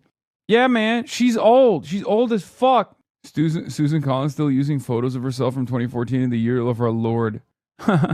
Debate between Joe Brandon and Nick Shitley. Who wins? Brandon clears. I've held 83 town halls in the past 8 months. What are you trying to hide, Senator Collins? Now, the truth is, Susan Collins doesn't serve us. She serves Donald Trump. She serves the Epstein class. She serves her corporate donors and the corrupt political system that has rigged the economy against us. She does not serve us, and so we will defeat Susan Collins. Asked Kirsten Gillibrand if she had concerns with PLATNER after the New York Times report given her role in the Franken saga. She responded by saying, I think Graham showed a great deal of support in the primary, and I think that's going to build momentum, and I will assure that we will win Maine. Asked if she had any concerns about PLATNER's alleged conduct as detailed in last week's New York Times report, Gillibrand said the voters in Maine have been clear, and I think that he's going to continue to build support. It's Jover. Well, now we know. Now we know where the line is. Now we know where the line is. For Kirsten Gillibrand, Islam is the line. Okay? That's right. It turns out, for Kirsten Gillibrand, the only thing she cares about is actually Islam. Okay? Glad that she's come on board. Glad that she's back on the team. Okay? Kirsten was like, oh, he's white. And that is right. White is right, says Kirsten Gillibrand. Kirsten Gillibrand responded with, well, does he face Mecca 5 times a day? If not, I have no problem. Yeah. I have no problem with Graham PLATNER because he's not actually doing global jihad in the same way that the New York mayor is.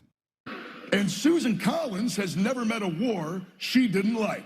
She's been supporting endless wars since I was a teenager, and I know I had to fight in 2 of them. Senator Collins, I got blown up while you handed out billions of dollars to defense companies that invest in you.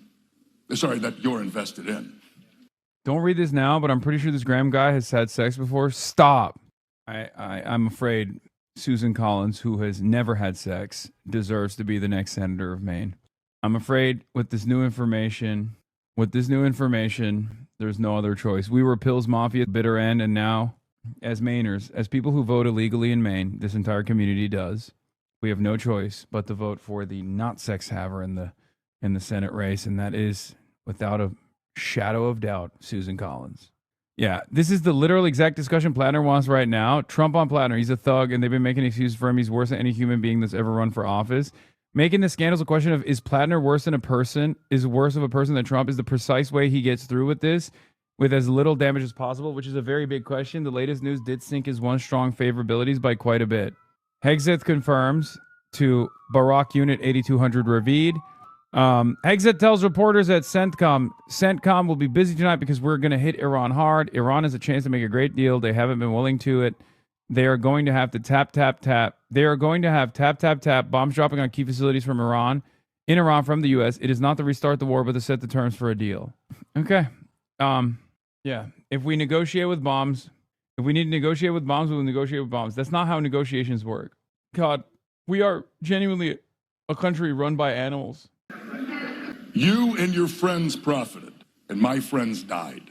Susan Collins has voted to send billions of our taxpayer dollars to fund other people's wars. Susan Collins, how do you justify closing hospitals in Maine while using our tax dollars to destroy them halfway around the world? Banger. Now let's hear from Jake Auchincloss. AIPAC-funded Rep. Jake Auchincloss has some choice words. If you recall, he said that he would refuse to endorse Graham PLATNER. Let's hear what he has to say now. I think if the Democratic Party spends more time talking about Israel going into 28 than talking about America, we are going to be very poorly positioned for the general election. You're such a fucking idiot, dude. Oh my God, you're so wrong. You could not be more wrong. 1, everybody fucking hates Israel. 2, everybody hates that we give so much money to Israel. You literally tied those two things together in the way that Graham Plattner just did earlier, whereas like, why are we giving billions of dollars to Israel? They have health care. Our politicians who've signed off on billions of dollars to Israel over the course of their long tenures tell us we can't have fucking health care. It's a wrap. It's a fucking wrap. Oh, guys, don't talk about my emotional support apartheid state doing a genocide. You're being a meanie. Timu Jared Kushner? Oh, my God. American voters want to hear about a new American dream, about an excellent education by 18, about home ownership by 30, a dignified retirement by 65. Of course, we have to deal with foreign policy issues, but I think we have to deal with what foreign policy looks like in 28 and 2030, not what it looked like in 2020. And it's going to look very different because of the absolute catastrophe that this president is leaving the next president in the Middle East. We're going to have to regionalize energy, infrastructure, defense ties throughout the Abraham Accords. We're going to have to think about how Ukraine's drone and counter-drone capabilities can help support our allies, Israel and otherwise, our Gulf state allies in the Middle East. We're going to have to think about an Indo-Pacific posture that unravels increasing Chinese belligerence now that we've stepped back. Oh, my God. He ties it up to an even dumber message, which is we have to wage war with China. Look, Americans overwhelmingly are still not big fans of China. Okay? Wait, what the fuck? Scoop. Zohran Mamdani was poised to hold his first meeting with a foreign leader this week, but the Trump administration effectively nixed it in a behind-the-scenes effort that marks a new flashpoint between the mayor and Trump. Mamdani was poised to meet Colombian President Petro, a fellow Democratic socialist, to discuss democracy in the Americas, but the Colombians backed out following a meeting with U.S. officials in Bogota, in which U.S. officials said the event was unacceptable. The Trump administration remains upset about comments Petro made criticizing U.S. support for Israel and calling on U.S. soldiers to disobey presidential orders to kill during his last visit to the U.S. Analysts called it an extraordinary move. He's not a dictator. His term ends in 2 months. It appears that he's being punished for the crime of criticizing the Trump administration. You know why? I know why. He actually did it to preserve Gustavo Petro's legacy. He was like, Donald Trump, here, I'll give you some tea. So Donald Trump actually doesn't like Zoran's revisionist tendencies, and he knows that Gustavo Petro is not a mere democratic socialist, but a real Marxist-Leninist. And he was actually trying to preserve Gustavo Petro's legacy of supporting the Marxist-Leninist principled stance. And he did not want Gustavo Petro to meet with a democratic socialist revisionist like Zohran Mamdani. Yeah, that's JD Pandan, man. That's JD Pandan. That's how it works, actually. Iran strikes have begun. Explosions reported in southern Iran again. Oh, classic. Anyway, going back to the China argument, Americans are not exactly fond of China, okay? Having said that, however, especially after this fucking quagmire, especially after this incident that took place with Iran, good luck telling Americans we got to wage war with China, okay? Good fucking luck, dude. Americans are like, brother, please give me health care. What is this? What is all this fucking warfare? There is no argument less popular than this one, where it's like, we have to maintain our support for Israel because we have to go to war with China. And yet, here's a Democrat from Massachusetts advancing this argument like a fucking moron. God, these people hate you so much. They think you're fucking stupid. Anyway, it's not. He's not alone, though. This seems to be the new line, says Brian Tashman. Yes, I want to send hundreds of billions of taxpayer dollars to Israel, but why do you people care so much? It's not a new line. It's the not so subtle inference that you only care about Israel because Jews live there. It's the classic no Jews, no news attitude, right? Like that's a common Hasbara line. What is this? NBC contributor is an Israeli agent. NBC's Matt Gorman is an outrageous way to describe this man to NBC viewers when he has most recently been a registered foreign agent for the state of Israel. That NBC doesn't disclose that, and that they allow him on air to attack Plattner is exactly why normal people support Plattner and want him to take a wrecking ball to this corruption. Gorman's contract with the Israeli Ministry of Foreign Affairs appears to have recently terminated, so perhaps this is a tryout for a new one.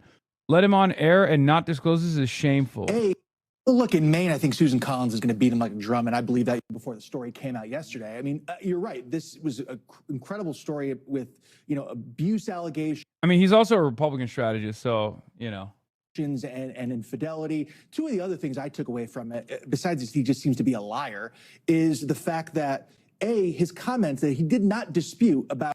Someone I was canvassing with thought the U.S. should go to war for Taiwan and could win a war against China. DSA really is a melting pot for ideas sometimes, Lamau. Yes, the party line within the DSA organization on militarism needs to be fucking squashed. Like, there are, unironically, a lot of fucking NATO Atlantis' sock dams everywhere. People who fancy themselves to be very well read on this stuff, who think like, no, it's actually right for America to be the world police. It's far better than a non-interventionist policy with other countries. I mean, what are you talking about? Like, the idea that America ever moves against foreign adversaries for some moral purpose is one of the dumbest lies that people have told themselves. I don't understand how. I don't understand how you can actually believe that. I mean, if there's one country that is worthy of like genuine military intervention, it's fucking Israel. Okay? And instead of doing military intervention in the opposite direction, we're doing military intervention in the affirmative, where we're aiding and abetting Israel's genocide. So that goes to show that America has no investment in being the world police or being a moral force for good around the world. Okay? Straight up. Even when America's on the right side of an issue, Ukraine being one of them, it's there for the wrong reasons. Okay? America's never on the right side of an issue for the right reasons, with the last exception to that rule being World War II. And that was because FDR was a bit of a lion. Yes, he did some fucked up things as well. But on that issue, aligning with the Soviets and defeating the Nazi scourge, that man was a motherfucking lion. And I say the same thing about Stalin, too. Ask Rosa Luxemburg how that turned out. Oh, my God. This is the highest form of LARP. Shut up. I hate people who are like, Bernie killed Rosa Luxemburg is literally left book shit, dude. What is happening? All these new leftist babies that are finally getting around to learning about fucking revolutionary German history are hitting lines that I have heard a million times over before. This is not, you're a LARPer, okay? You're LARPing. Oh. Even in World War II, we only got dragged in. We provided material support, although it was on the correct side for sure until Japan attacked us. No, FDR wanted to join World War II. There was not enough popular support for it before Pearl Harbor. But FDR actually did want to join World War II even before Pearl Harbor. He was a lion, straight up. FDR is the last time liberals and socialists, liberals and communists aligned with one another and created the greatest Nazi annihilation machine ever known to fucking man. Okay? That's the path that we should be charting. Okay? That is what we should be creating for a better future. Fascism is here. Which side are you on? Are you going to be the liberals that engage in appeasement? Are you going to be the liberals that make way for the Nazi scourge? Are you the liberals that say, oh, if we just give them, if we appoint them to chancellor status, if we give them a role of power in the government, maybe they'll just like quiet down? No. Okay. Are you going to be that kind of liberal, or are you going to be an FDR style liberal? That's the question. I'm on neither side. I hate authoritarianism. Oh, McJibbin is back.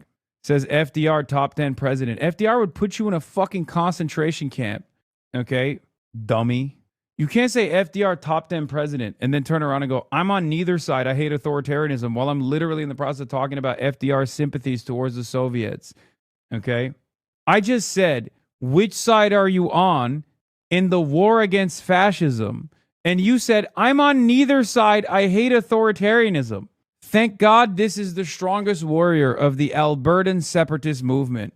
You guys are never going to get that wish across. Okay? It's never happening for you. And I'm so glad, because it's one of those like self-defeating movements where in order to believe in Albertan separatism, it requires you to have a max IQ of like 84.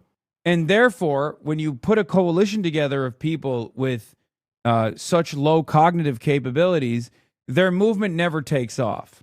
Okay? I'm calling you stupid, chatter. Okay, you disagree, but we welcome you to Alberta, man. And for the record, before people say, oh, dude, Alberta is like is so many chuds.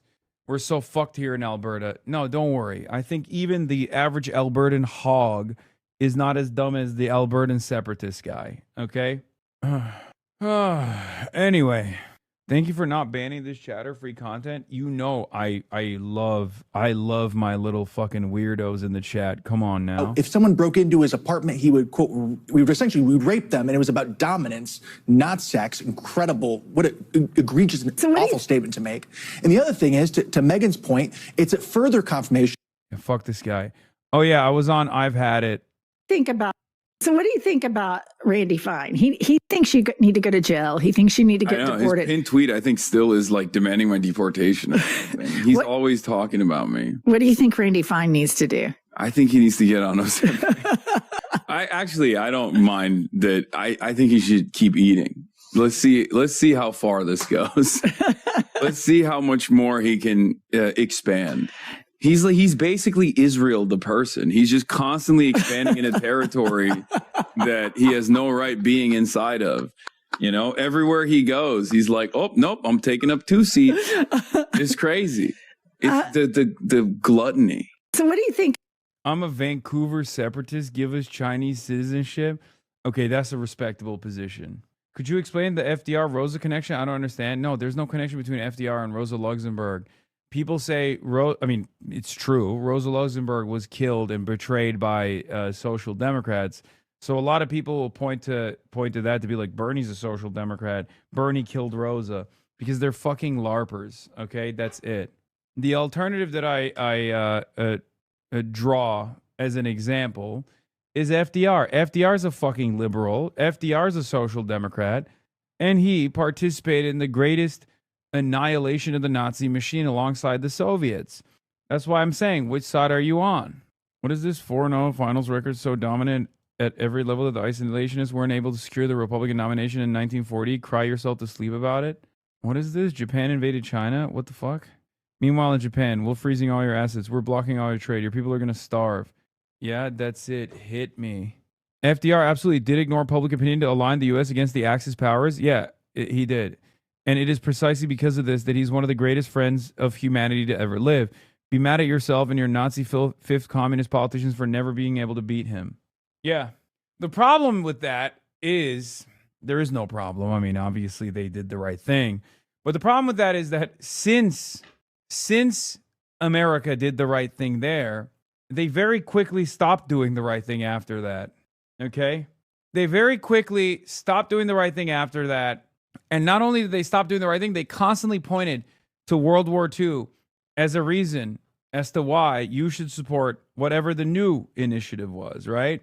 To this day, we talk about all of our enemies as Adolf Hitler because it was the one good war, the one just war.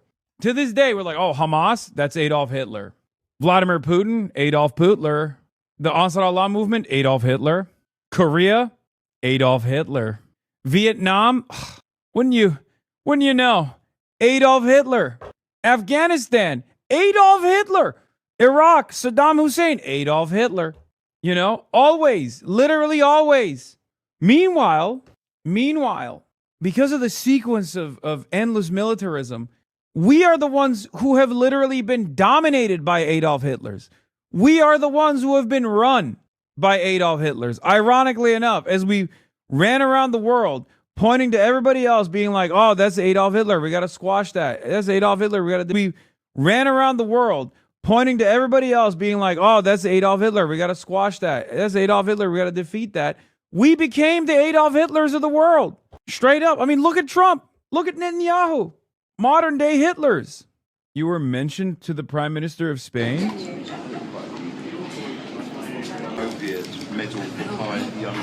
Yeah, I met my goat last time at Oxford Union.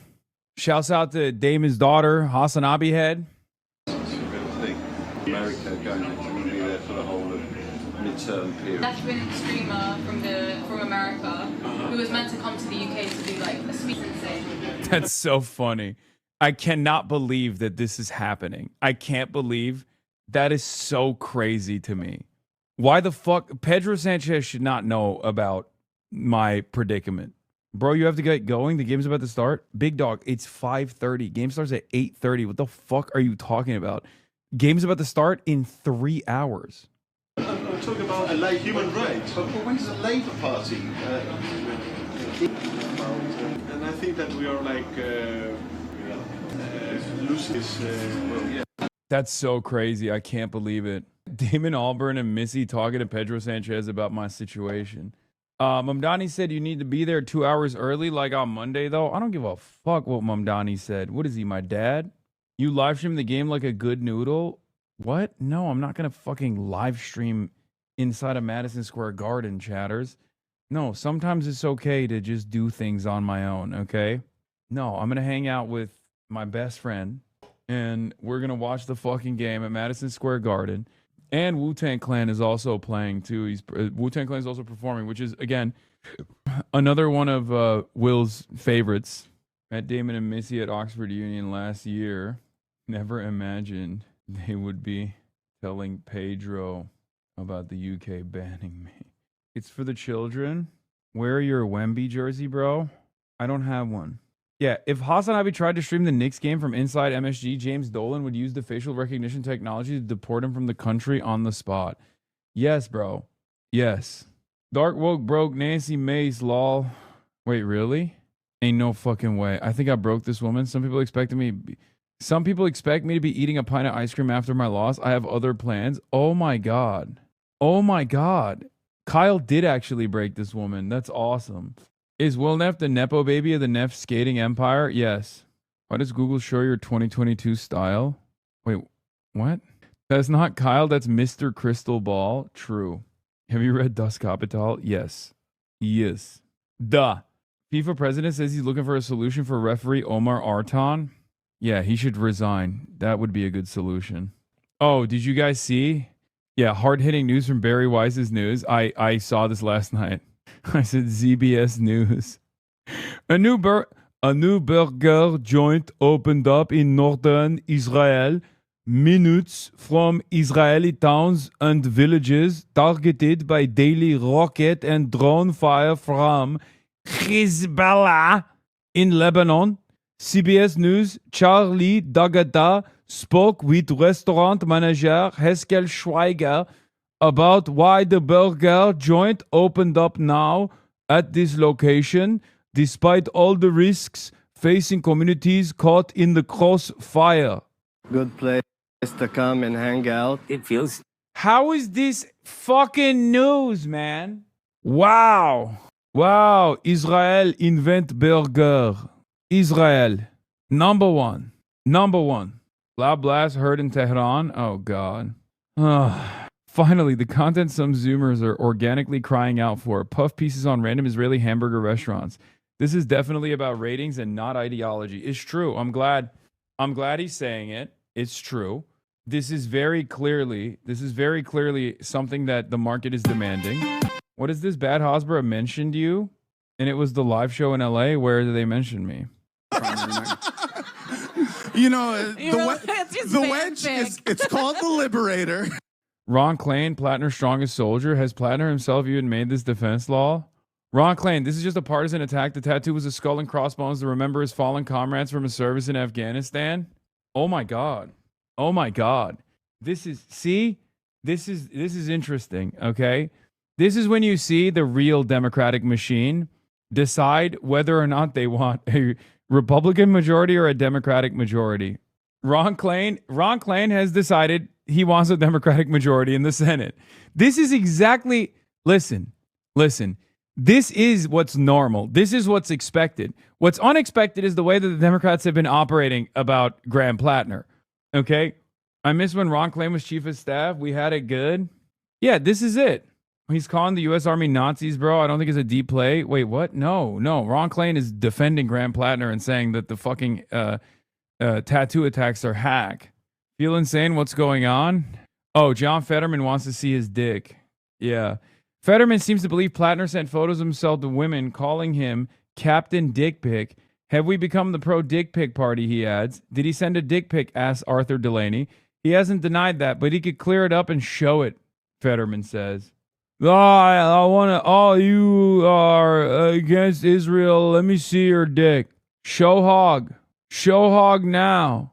I gotta see your dick. I need to see it. It's Meat Watch. NPR and chill time. Oh, yeah, there's this Gwyneth Paltrow ad. Gwyneth Paltrow stars in new campaign for Israel's luxury housing development 51 Park in Herzliya, sorry. And it's kind of crazy because they filmed this in New York. Oh, not again. Who decided morning should be so early? Even my coffee needs a coffee. Waking up for a morning run can be brutal. Even my coffee needs a coffee. I'm sorry. How can any American Jew look at the cultural output coming out of Israel and identify with it in any way, shape, or form and even say that this is, of course it's the Jewish nation. I mean, how is this possible? Some of the best writers, musicians, artists, comedians that have taken their epigenetic generational trauma and poured their heart and soul into works of art. And if you're Israeli, you can't even get a fucking copywriter on board to write something convincing. It's unbelievable. My coffee needs coffee? Are you fucking kidding me? How is it possible? You don't got one guy, one dude in Israel that can write convincing copy? How is the entire cultural output of the country, Kalel, no, but in different directions? Shit sounds like Grok wrote it. Unbelievable, man. Waking up for a morning run can be brutal, but it's a price I'm willing to pay. Because once I hit the park, pure energy takes over. It's hard to explain. There's a reason the world's most iconic buildings are by a park. 51 Park. New York? Herzliya. Israel. 51. Oh, boo! 51 Park. Take, that's a great line. If you're under the age of 47, I'm going to ban you. Okay? If you say my coffee needs coffee when I wake up in the morning and you're under the age of 47, you deserve to be banned from this community. I'm sorry. Okay? Holy fuck. Also gross. Also expected, for the record. Gross but expected from Gwyneth Paltrow, who recently famously said, I don't feel anything. When asked if she was a Republican, she said, I don't know. Wait, they're moved on. Oh, shit, they're coming after Max Miller. Let's strongly go. pushes back and denies the allegations. Stay with us. Remember Max Miller, the one who said Rashida Tlaib is Hezbollah? And then we found out after he said that he had literally boiled his wife with boiling water. I love how this Israeli guy gets to announce each American attack wave on Iran now. Yes. U.S. strikes on Iran started, U.S. official tells me. Barak, Unit 8200, Ravid. New police videos reveal Representative Max Miller's ex-wife detailing allegations of abuse, which he denies. Yeah, I mean, he did that shit. And there's also voice memos of him openly admitting to doing that. So he's fucked, I hope. What's playing in the background? It's probably a fucking ad on this page or something. Because I don't have ad blocker on. Fox is covering it. All right, let's watch. Barak, Unit 8200, Ravid, has announced it is official. America is bombing Iran. Those negotiations have been stalled. Now I think the feeling is that another night of airstrikes may bring the Iranians back to the table. But the last few weeks and since the ceasefire have proven to be very frustrating. And there has been, as officials have described to me, less a ceasefire and more of a less fire. Earlier today, we know that the U.S. military also disabled a second oil tanker that was trying to make its way to an Iranian port. This was a Palau-flagged ship. It's the second day in a row that they've done so. They've fired using precision munitions into the engineering cabins and the steering section of those oil tankers. We also learned from the president earlier today that over the course of the last few weeks, Over 100 million barrels of oil have been escorted through the Strait of Hormuz by U.S. Central Command. That had been a secret up until now. Iranians had not been able to see those oil tankers moving through in the cloak of darkness under CENTCOM's watch. So a lot happening right now. We expect another busy night for U.S. Central Command. And what was so unusual today and earlier today was hearing both the president as well as Secretary Hegseth telegraphing that these airstrikes were about to begin. I can never remember in the past when the U.S. has said when the bombing was going to begin. So clearly this is designed to pressure the Iranian leaders to get back to the negotiating table. Dana. All right. Did you have anything? Anybody else have a question for her? If not, let me ask you one more. So when it comes to the last several weeks, or I guess 8 weeks, we know, obviously we have eyes in the sky. We can see what they're doing. So do you think that these targets are more about taking out some of their remaining military capabilities, or does it go to power plants and bridges as truthed earlier today?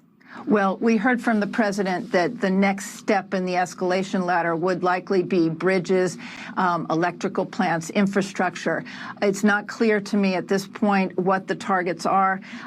Some of the sites that we've heard that explosions began earlier, just a few minutes ago, those are some of the sites where there were radar defenses that were struck last night, radar installations. The reason you would go after those first is so that U.S. warplanes could get in closer, and so it's surprising that the Iranians, frankly, still have any air defense systems after those first 38 days of bombing by the Israelis and the U.S. military. But it does show just how resilient the Iranians are, and we do know from leaked intelligence reports that have reported broadly in the press that the Iranians were able to keep about half of their ballistic missile supply as well as their mobile missile launchers, and so that's been a great frustration for the U.S. military and for Israel that many of those mobile missile launchers survive. They retreat back into mountains and then pull them back out.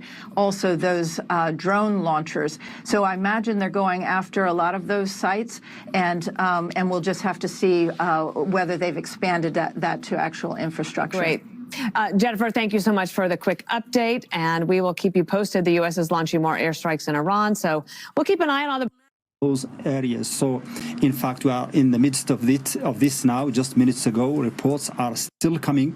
As you mentioned, we don't know whether it is going to continue throughout the night or whether it is just a brief bout of attacks on Iranian facilities. Remember that Pete Hegseth, the American Do you think Defense the secret Secretary, oil tankers is a lie? I think they're probably transiting some oil tankers, like very limited oil tankers, in the dead of the night with their transponders off. But overall, it's not enough. Even the numbers that he's representing, even the numbers that he's talked about, okay, even the numbers that he's talked about, Donald Trump has, are marginal in comparison to what, like how many oil tankers would normally transit unimpeded. But I think a lot of it is also just like Iranian oil tankers as well. President Trump was threatening to attack not just military facilities, but also vital civilian facilities. The word civilian hasn't been used right now, but somehow Iranian president was referring to that and hinting that the Americans boasting and threatening to strike against Iranian vital facilities means a sign of desperation. He was talking about that today, saying that those facilities have to do with the livelihood of the civilian Iranian population, and that it's not a matter of pride and strength to say that that they are going to be targeted. So there is a lot of apprehension here. There is a lot of anticipation about what is going to be targeted tonight, whether it is going to be purely military or whether the livelihood of civilians is going to be targeted and affected or impacted. We know that the Iranians reported yesterday about the destruction of some water tanks in the south. If that particular type of impact is repeated tonight, then this is going to trigger more anger among the population here and more fear of the Imagine if of I went war. like this. What's wrong with that? LMFAO, not tonight, brother. It's not happening. You legally have to. Dude, this is so clownish. Are you kidding me? Like, I can't be running around like this. Will would beat my ass. Unk fit. Deep in Zoran's nachos. I know. That's too much. That's too much. Take that off. Don't be corny. No, obviously not. I'm not going to wear a shirt. underneath. Definitely do a fit with them. I'm not understand. This shit's fire. I agree. The 2010s are calling. Tuck in the t-shirt. Y'all are fucking nuts. Okay? Y'all are straight up insane. Hasan, I'm a sick child from the third world. This is my final message. Wear Mamdanistan shirt to the event. Thank you. No, I'm gonna wear the shirt. I'm just not gonna wear this underneath it. I put it on as a LARP. Tuck in the t-shirt and put the tie over it? Yeah, that's not happening. Touching the livelihood of everybody in the country. And now Iranians deny it. I don't know. And then there was a retaliatory strikes by the Americans. And then Iranians attacked American bases in the region. And now we're seeing this. I think that we are at the stage where the United States and Iran, their political leaders, are losing their grip on the events. And I think that we are reaching a stage where events are leading the leaders in Iran and in the United States. Can you explain that a little bit more? This is an idea that I have heard from a number of analysts for the last 2 months, which was that the ceasefire, the conditions of the ceasefire, and the situation in general was such that neither side could achieve their goals through the ceasefire, and neither side had been able to decisively win militarily, and that this was pushing both sides to unavoidable confrontation. That seems to be what you're telling us. I believe so. If you're sitting in Tehran and you fought 2 nuclear weapon states and you did not lose the war and you survived it, this is in itself a victory for you because you achieved your political objective.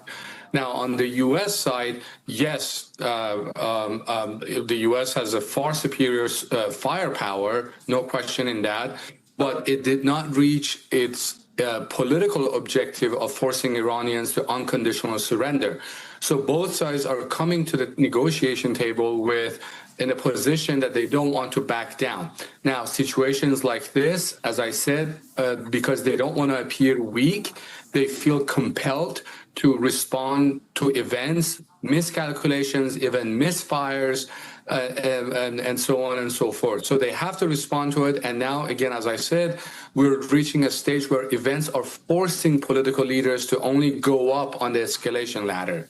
Harlan Ullman, Pete Hegseth explained a very short while ago to the U.S. media, this was in Florida, outside of the CENTCOM headquarters that he had just visited, where he said he had been apprised of the battle plans against Iran, battle plans that are now being Can we carry the flame again? Executed. You can only carry the flame if we get the level 10 hype train, and we haven't gotten a single hype train today because no one is subscribing. So no, we will not be carrying the flame. Charlie Kirk. We are Charlie Kirk. U.S. official says all targets that were attacked in southern Iran and are in southern Iran include air defense systems, radars, and drone command and control units. Oh shit, we're getting some motherfucking gifties right now. How about some tacos? Thank you for the 5 gifted, Stephen Wright. Thank you for the 5 gifted. He said, we are shaping the environment to obtain a more favorable negotiation with Iran. Do you think the U.S. can do that with more bombs? I don't. But let me give you 2 indicators. We don't know if it was Henry Kissinger's concessions that did that. So the role of bombing as a forceful element is sometimes exaggerated. We will see who's going to play chicken first. And if you believe the so-called taco rule with Trump always chickens out. Taco. My guess is that the Iranians may have more staying power than we do because this is an existential matter for them. Evan, the people, thank you for the 5 gifted. And at some stage, Trump may just declare victory and say, I won. We'll go back to negotiations and we'll reduce our forces and declare as he has in the past. Bro, someone's got to pay for those Knicks tickets is crazy because you don't understand, dude. That shit broke the motherfucking bank, okay? Broke the motherfucking bank. Alonzo Drake, thank you for the 5 gifted. Anyway, we got Jessica Tarkov, my queen, who is talking about Susan Collins. Susan Collins loves to say, I'm pro-choice. Mm-hmm. The Dobbs decision, right? throw it back to the states. We have 13 states alone that have trigger laws in them, where if you're in 6 weeks pregnant, you can't get access to reproductive health care. That's something that mortally offends Susan Collins. But yet she votes for Republican nominees to the court who go ahead and put through a decision like the Dobbs decision. Which was That's fine. why, no, it's fine to you. It is not fine to the women who are bleeding out, who cannot get the care that they need. Bleeding out? And that, yes, that's what happens, Greg. If you go to an emergency room and you are in the middle of a okay. The millions of women are going to bleed out if Susan Collins, do you see the point? If Susan Collins wins, millions of women will bleed out. That's what they want you to believe. Okay. That's my point. It is a change prove it. Election where people are amped up. Dana already talked about the huge turnout. And if you listen to Plattner's speech yesterday, he said a couple of things that I think are really important. I've made mistakes in my life, mistakes that I regret, that I live with and continue to learn from. If you give me the chance, I will be a senator for the people who cannot afford to buy a senator. The Fox 5 is so funny. Plattner, I made mistakes in my life. What a chyron. When are you going on the 5? I gotta talk to Tarkov and see if she could sneak me in one day, you know? Because that'd be fire. If she just snuck me in and I just showed up instead of her one day. That's what people are looking for. They want someone in office who they don't think can be bought off. And then about Collins pointing out the 95% voting with Trump. Wear disguises her? I kind of look like her. We're good. It's deeply humbling to stand here as your Democratic nominee. Susan Collins may have started her career decades ago in Washington with good intentions, but she has become just as spineless and corrupt as the establishment she now serves. If we want to dismantle ICE, win back the Senate, check Donald Trump's power, and take back ours, as Maine goes, so goes the nation. Together, we will defeat Susan Collins. Together, we will win back this Senate seat. Dude, he makes... This morning, Graham Plattner has secured the... He makes Barbara's and Deborah's quiver, okay? I don't know what it is. I don't know how she does. I don't know how he does it. But they fucking love his ass, Democratic bro. nomination in Maine to take on God, white people love Graham Plattner. Susan Collins. There are a lot of Democrats nervous that this hurts their chances to retake the Senate. They He fucking might love not his be the ass, strongest bro. candidate, that if they can't unseat Susan Collins, they'll never take back the Senate. But there might be other paths for Democrats. CNN chief data analyst Harry Enton is here. Remember, Democrats need to win a total of 4 seats and lose none. What are the polls showing right now? Yeah, okay, so that is the mathematical equation, right? They need a net 1, 2, 3, 4 seats. That is what they need to net. And I think that there is this idea out there that if Graham Plattner doesn't win in Maine, then it screws the Democrats. That is not true at all. Yes, it may make it more difficult, but they have a real path even without winning in Maine. What are we talking about? Well, why don't we just take a look at some polling in some key states, right? Some state polling in GOP-held seats. These are states that Donald Trump won by double digits. But look at this. The Democrats in the average of polls are actually slightly ahead. Sherrod Brown in Ohio, he's up by 3 points. He's, of course, the former senator, lost the seat back in 2024. How about in Texas, which has not elected a Democrat to the United States Senate since 1988? What do we see here? We see James Tallarico. Again, a small lead, well within the margin of error, but in the average poll, he's up 3 points. So in 2 states, we have polling out in the last few weeks, last few months, when you average it all together, where you actually have Democrats ahead, again, within the margin of error, but up by 3 points in 2 states that Donald Trump won by double digits just 2 years ago. So this would be 2 Democratic pickups. What are some other opportunities, according to the prediction markets? Yeah, okay, so we're talking about math here, right? We need a net gain of 4. This is 1, this is 2. How do you add in the other 2? Well, why don't we look at the prediction markets, look at the Kalshi prediction markets. How about chance Democrats win Senate races in Alaska, right? What's your position on Sherrod Brown? He's a strong labor candidate. He's a weird guy. I mean, he's great for Ohio, fantastic for Ohio. He'll most likely win his race. I can't believe he was unseated because he was an institution in Ohio and he outflanked the Democrats over and over again. But what's interesting is he's always been an advocate for lowering the Medicare eligibility age, but never Medicare for all, which would lower it to 0, right? Because Medicare eligibility being lowered to the age 0 is Medicare for all. He's always been a fan of lowering it ahead of everybody else to like 55. So if you're going to go all the way, just lower it to 10. Lower it to 0. Why the fuck would you just stay at 55? I just don't get it. They are the new Nazis. To death. I mean, this is old. This is very old. This is from the Gaza genocide early on. Yes.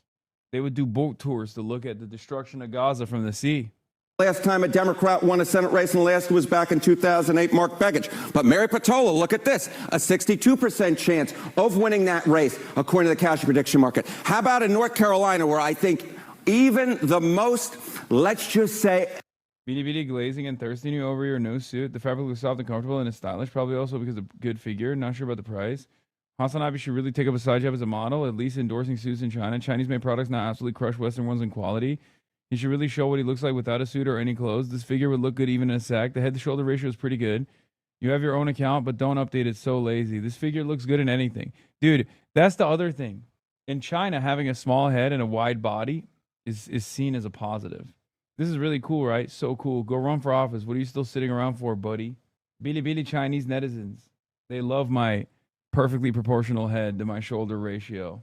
Experts who are the hardest on the Democrats' chances think that Roy Cooper, the former governor, has a real shot of being the first Democrat to win a Senate race in North Carolina since 2008. Roy Cooper with an 86% chance. So this is 3 and this is 4 when you combine it with 1 and 2. And all of a sudden we ask the... Chatter said, HasanAbi, I love you, but you got to go to JJ's Hat Center in 5th Avenue to get yourself a hat for all of your suits. Brother, what the fuck is this? Why would I ever wear a newsboy's hat, dude? Newsboy hat. I mean, okay, this one goes hard. Never mind. This looks like a train conductor. Okay, I take it back. This is kind of fire. If I were to wear a newsboy hat, it wouldn't be a newsboy hat. It would be the Lenin hat that looks like a newsboy hat, but it's like puffier. It's got the top that looks like a chef's hat. You know what I'm talking about? That's the timing Lenin was on with his suits. This is the type of shit you wear to be like, by the odor of the pig, you fucking blinders, lad. Or this is the type of shit you wear when you want to say, extra, extra, hear all about it. That's right. I'm wearing my Everton patchwork flat cap on today's broadcast. Oh, this is it. This is the Lenin hat. Low key, this looks like the Lenin hat a little bit. What the fuck am I doing, man? We got to get to the news, boy. Question, can Democrats get to a net gain of 4 Senate seats without Maine? Well, the answer is absolutely yes. That's if they don't lose any of their own seats, which isn't a guarantee, by the way. There's not a guarantee, but we'll leave that aside for a moment. Yeah, that's the Lenin drip. Yeah, he was rocking the fuck out of that, bro. Yo, he looks so good. It's not even funny.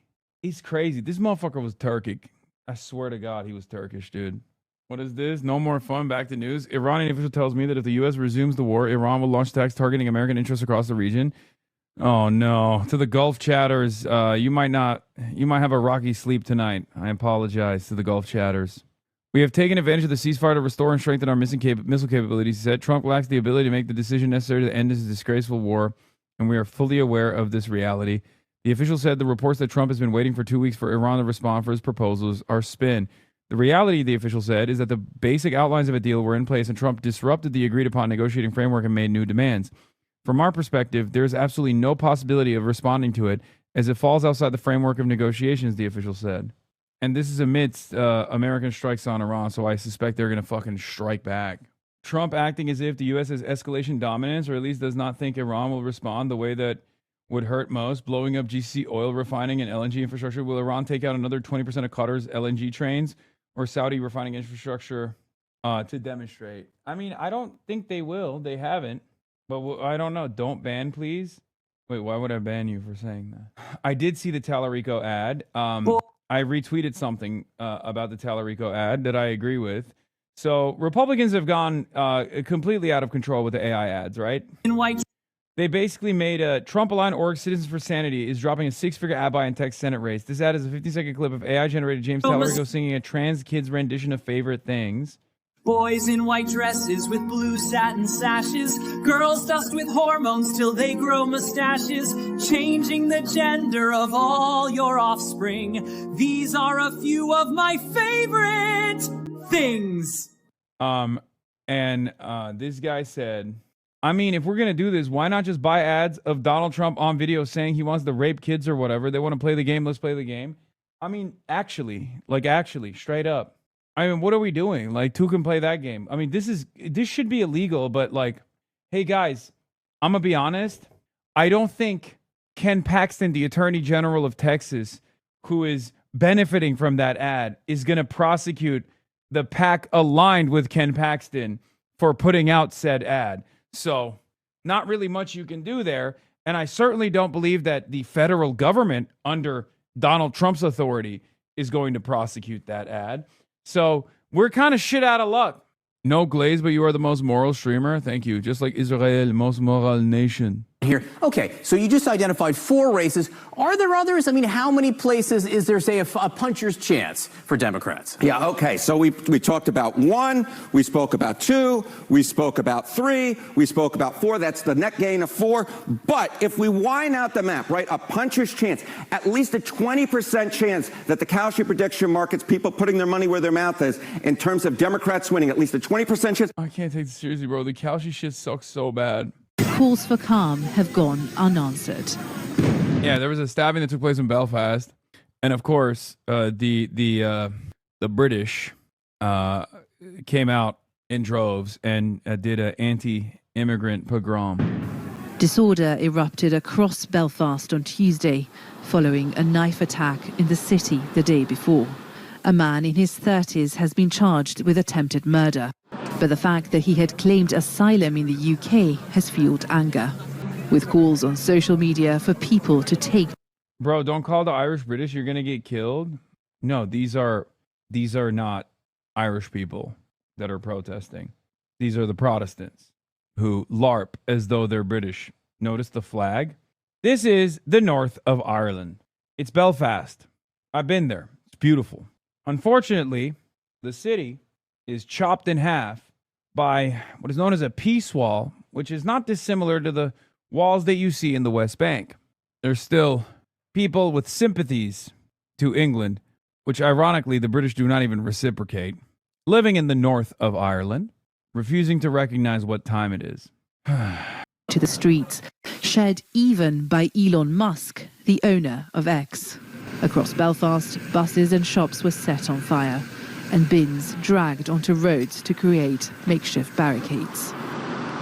Over there is a group of people blocking the road. They're surrounding a vehicle that had been set alight, and it is just one of a number of similar scenes we've seen in Belfast tonight on Tuesday night. The police advising people here not to go any further.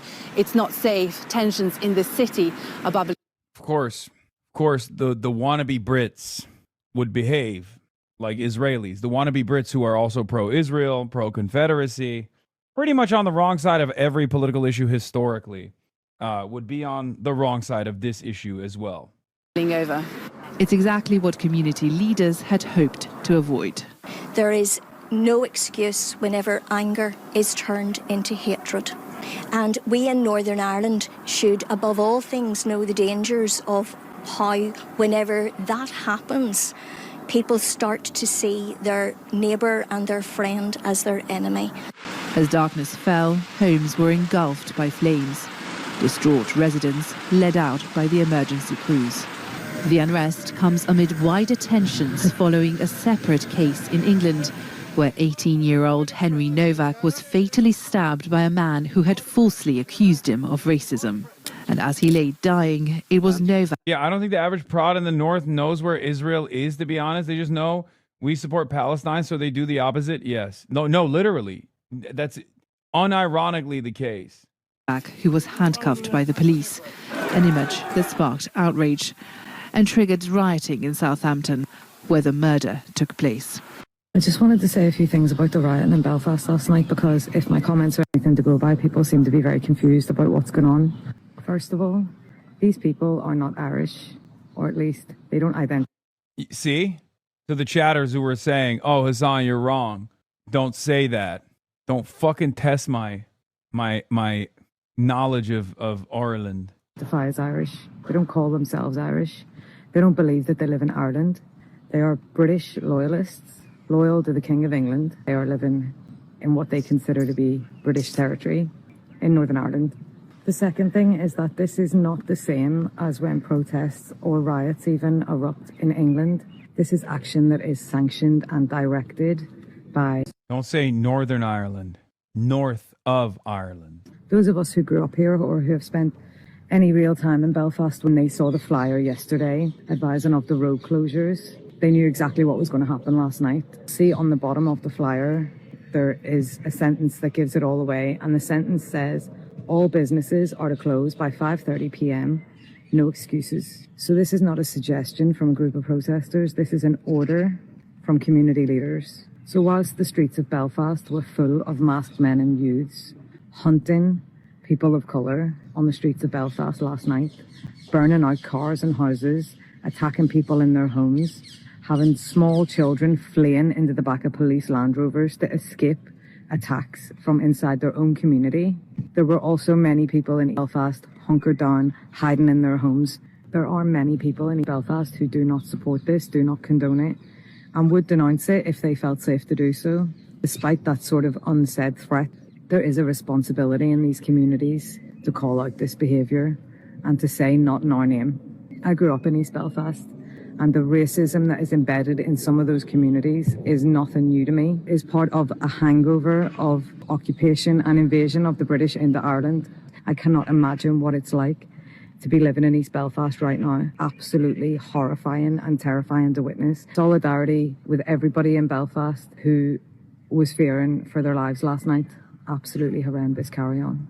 In Belfast, there was heavy police presence trying to contain the unrest.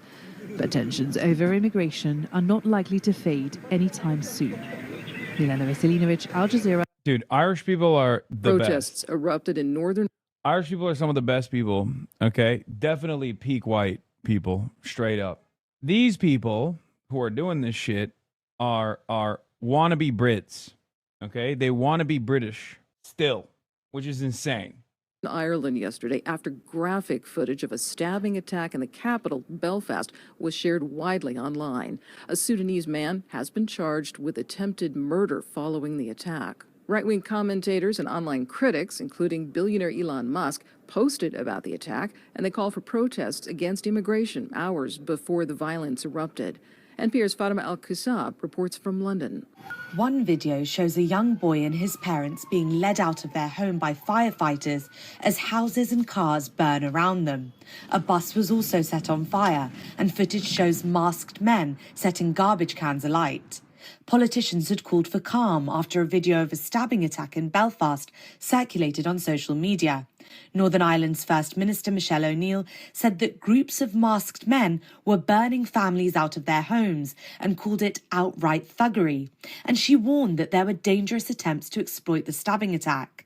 The violence erupted hours after right-wing commentators from England and the United States, including billionaire and ex-owner Elon Musk, had posted about the Belfast knife attack and called on people to protest against immigration. Fatima Al-Qusab, NPR News, London. I'm Corva Coleman, NPR News. For more of today's news, check out NPR News Now, wherever you listen to podcasts. As Belfast burned, a young family is bundled into a riot van, fleeing for their lives from their home, engulfed in flames. The morning after reveals the true extent of the damage, and the community torn by violence was clear to see. I've lost a home, mate. 13 years out here, and that's gone. The house is wrecked, mate. The whole house is completely destroyed, from top to bottom. What's your message to the people who have wrecked your property? And they've done it to one of their own. One of their own. I understand they're all angry and all that, but I've just lost a home. Boys just go to bed. I have 2 boys and 1 girl. It was a terrifying moment that I don't know how I could describe the moment the smoke was coming in. The alarm was on, constantly on. And I don't know what to tell the kid. Nobody deserves any of this at all. They're just taking us back 50 years. Only they're putting a different name on it. They're putting racism on it. So, don't know. Described by leaders here as outright thuggery, all this was sparked by the attack on Stephen Ogilvie on Monday night. In court this morning, it emerged the victim in his 40s lost his left eye. In a statement, his family condemned the violence that followed, We want to make it absolutely clear, they said, that overnight unrest is not welcome and peaceful protest is the only way forward. The Sudanese suspect, Hadi Al-Udeid, appeared via video link at Belfast magistrates, refused bail. He'll be back in court next month. As the community recovers, condemnation from politicians. People are rightly sickened by the horrific attack on Monday night in North Belfast. As you have just said, the man arrested has been in court in Belfast this morning and charged. We are united in calling for calm and determined to restore order, support the police and all those on the front line, and ensure that justice is done. We know the suspect arrived in Northern Ireland via Dublin in 2023, receiving refugee status. The First Minister of Northern Ireland not wanting to be drawn on worries about migration over the border with Ireland. Well, I think there's a lot of misinformation out there in terms of immigration. Of course, immigration needs to be controlled. Of course, we need to have control over borders. There's no country in the world that doesn't have control of their borders. But I want to see an immigration system that is both enforceable, that is human rights compliant, that is stands up to international standards, that is like something that everybody can understand. But I think that's a debate for another day. It's understood that 27 people have been made homeless in Belfast because of the violence. Reports foreign nationals were targeted, the focus of questions in the House of Lords.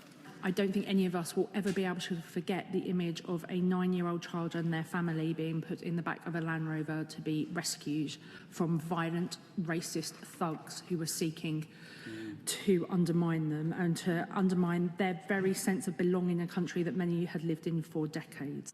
What led to this destruction, the core reasons behind it, may well be far bigger than Monday night's attack alone. Regardless of that, Belfast is holding its breath, with a warning to those intent on further violence. Anyone attacking any community can expect prison. The message from the judge in court today, one he said should be sent out loud and clear. Dan Whitehead, Sky News in Belfast. They were mobilizing young, angry men who were waiting for an excuse to commit violence. And as you can see, they certainly did that. Sounds quite organised, unless I've misunderstood you, that they were all dressed similarly and all wearing balaclavas. I mean, that speaks not of something uniquely thrown up by the events of the last 24 hours, but of links with Northern Ireland's longer history. Yeah, this is a loyalist area that we're in, and I saw some of the messages that were being pumped out and so. Yeah, it is loyalists that are doing this shit. Of course it is. Why you bait us like that? Bait you like what? Why hasn't anyone called it a terrorist attack? Because it's right-wing reactionaries doing it. The suit colors fucked up your lighting. I know. Social media before the protest, and they asked all people who were attending to dress all in black, right, and cover their faces and wear hoods. Very interestingly, James, I obviously came here last night expecting this place to be surrounded by police. When I got here, I couldn't find one police officer. They did steam in, though, when the firebombs started going through the windows. You can see here the consequences. Why do you say north of Ireland and not Northern Ireland? Because I don't recognize a separate Ireland. Because Ireland is one, a united Ireland. I don't recognize the British occupation. Of that. 4 police riot vans, they raced up this road, and they knew better than to get out the police vans, but the mob just turned on the police vans. They started smashing up the windscreens. They started tearing off the wing mirrors. And then minutes later, the vans had to retreat and abort their mission. So even the police couldn't get anywhere near this. They were just completely overrun by all the rioters. And you're seeing firefighters, gosh, really having to help evacuate people. You know, we're talking about burning homes here. Children being moved out by the police. People really just unbelievably caught. They were checking cars for minorities. Shit, that's scary. Yo, we're tracking the cars. What the fuck? What the see that? Don't like it. Up in this. This is Lendrix Street in Belfast. Pictures taken late last night, just highlighting the scale of what was happening. Children pulled from their homes and put into the back of that ambulance. Children caught up in this. I have been having a conversation with the owner of that property, the occupant of that property, who had to make an escape out the back. She says there were children here. It was a terrifying experience. She is from Ukraine. She has fled war in Ukraine and seemed fairly okay, actually, about what happened here, about what she endured, given her circumstances of where she has originated from. But let's have a listen to part of that interview now. Someone said, like, the fire opposite to mine on fire. And then, like, it all, like, kind of blew up because of the cars in between, you know. Yeah, and, like, my front door was on fire as well. I mean, the house inside isn't damaged. It's more like the front of the house. And were you in the house at the time? Yeah, I was in the house with my dog, and I had to, like, escape through, like, the back door. I just stood right over there and watched the whole house go up. How are you feeling about that? I've lost a home, man. 13 years out here. And that's gone. The house is wrecked, mate. The whole house is completely destroyed. From top to bottom. It's literally all gone. And did you see footage of, I mean, you were standing across the road watching it happen? I seen the car was here even before it went up. It was a red car, and I seen them lighting it, and I told them, this is my house, this is my house. I knew it was going to catch fire. And so they were setting fire to the car, but then clearly And then that one there. And then it was a red one. It caught fire the whole house. It was all the sparks and all flying. It was actually the door went up first. And then I knew straight away that was it gone. Was there anyone in the property at all? No, the property was completely empty, no. That's what I says, I was standing there watching it. And literally told them before they lit the fire, I says, this is my house here. I'm sure they didn't care anyway, did they? What's your message to the people who have wrecked your property? They've done it one of their own. One of their own. I understand they're all angry and all that, but I've just lost a hope. I understand why they're angry and all that. Bro, that's crazy. You're literally staring at the fucking havoc that they caused and still going, yeah, I get being mad and stuff. You know, we got to deal with the whole problem of having the whole issue of having migrants in our communities, but, you know, maybe it's a bit too far. So actually, last night, it was a very bad moment of my life. Again, saying whatever happened, I was in my house with my children. I mean, that's like looking at a bunch of fascists doing a pogrom and then taking ownership over their actions, but saying they went a little too far is actually crazy. I don't understand what compels someone to do that, but I respect the chud fit for the game. It's not a chud fit, dude. What do you mean? I'm wearing a Mom Dynasty shirt. And the smoke came in. And then we were obliged to switch off, to close the window to prevent the smoke going in. And then my kid started to ask me, Daddy, where is smoke coming from? And that was smoke from the bus? The smoke from the bus, which was burnt yesterday. And did you know at that stage it was from the bus, or was there confusion amid that moment as well? I knew the tension which was in the city. I didn't know that already the bus took fire. I didn't know how to tell the children. My children have 2 boys and 1 girl in the house. They saw the smoke coming in. I couldn't know what to tell them. And, you know, this is your street here, nearby your street. It's like something, as I say, from a war zone. I mean, how are you feeling about this? This must be really emotional for you. It's horrific. It's terrifying being on the street at this time. And it's like a war zone, as you can see. But there's no justice where we live. And unfortunately, you see, myself, I am sorry for whatever happened. I sympathize with the family and I pray for the recovery for the victim, but we don't support violence. And my call is to see if we can be together, live together, and support each other instead of fighting against each other. What I saw was a community out of control. I saw young men just grabbing cars and chopping them over and burning them, and just seemed to randomly just pick a particular car. I don't think they knew who the owner was.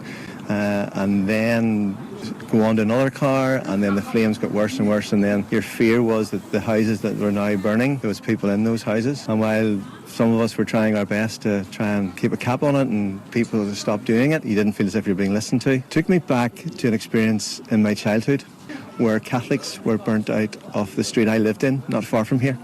It took me back to people who lived in their own houses, just, you know, doing the normal things in life.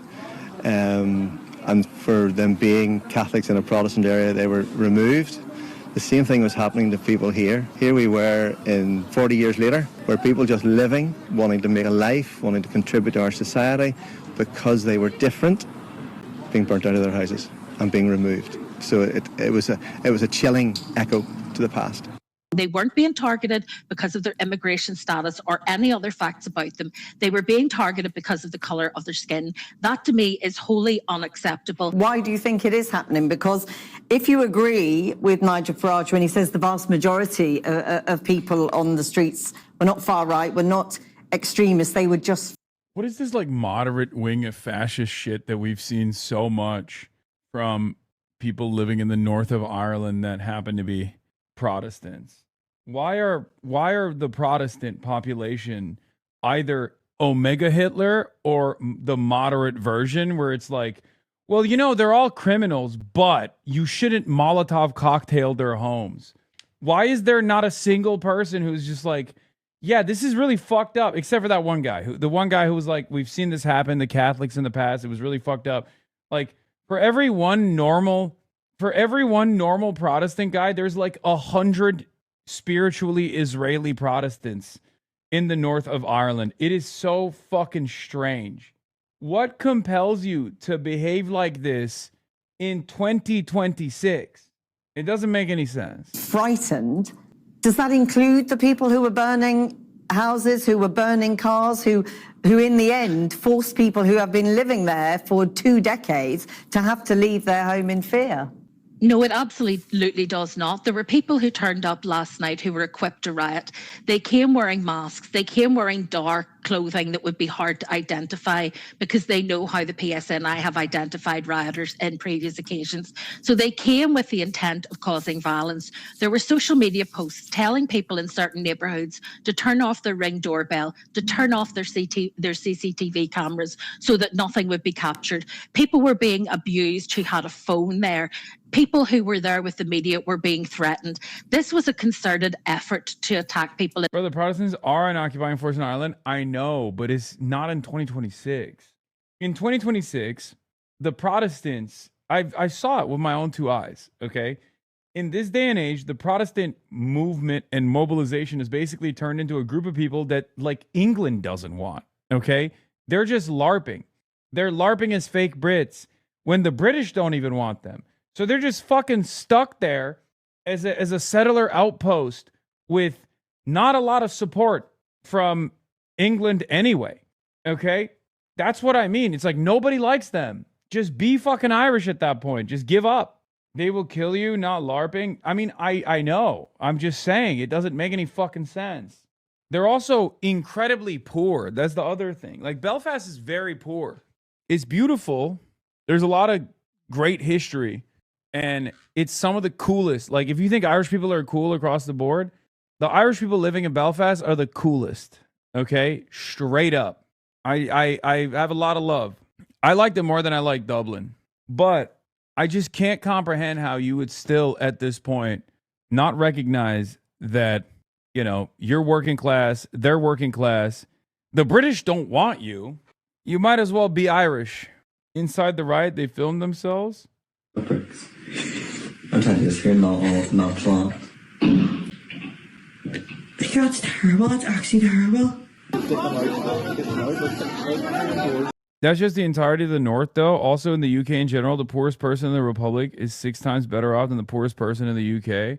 What did my boys say? Kneecap. We stand in solidarity with everyone who was impacted by violence, intimidation, threats, and forced displacement in Belfast yesterday. The people behind this do not care about their community and are motivated by racism. Their aim is division. As people from Derry and Belfast, we know only too well that the hatred behind driving families from their homes and the utter hypocrisy of politicians or people in distant lands agitating for division amongst the working class. Yeah, so fucking annoying. In their homes, those people were racist. The people that they were targeting were not being targeted because they had done anything wrong. Talk about outside actors. Elon Musk shared lists on X of local. Oh, yeah, that's the other thing. Elon Musk is a fucking international war criminal, dude. Like, it's not enough that he's fucking America up. he's also fucking Europe up as well with Twitter. He's just straight up using Twitter as a weapon. Bell Aviv, that's funny. Don't say Locations where protests could take place. He retweeted Restore Britain leader Rupert Lowe's post saying millions must go. How dangerous is this? What can you do about it? It is beyond reckless. It is beyond reckless. Yeah, by the way, not banned from the UK. Not banned from the UK, by the way. How interesting. Elon Musk could travel to the UK right now, tomorrow, and no one would say a goddamn word. I, on the other hand, am banned from the fucking United Kingdom. Elon Musk is not. Think about that. Think about that. Where's the Labour government's priorities? How many riots does he have to incite until the British government decides, okay, maybe he is a danger. He's an ever-present danger to safety. And particularly in a society like ours, where there is this history of division and of violence, we are trying to move forward together as a society to make a safe society for everyone. And in doing that, they are sticking labels, they are sticking targets on innocent people's backs. How can the grotesque attack on one innocent man on Monday night justify grotesque attacks on other innocent people last night? These were children in many cases that had nowhere to sleep last night. I met with one young woman yesterday who was in despair. She was sobbing and physically shaking because she was so frightened that because she was from Sudan originally, that she and her mother would be targets of these people because the suspect in this case was Sudanese. What message are we sending to people if we say that because you share the same skin color, then you are as guilty and culpable as the individual who did it? That is not how justice works.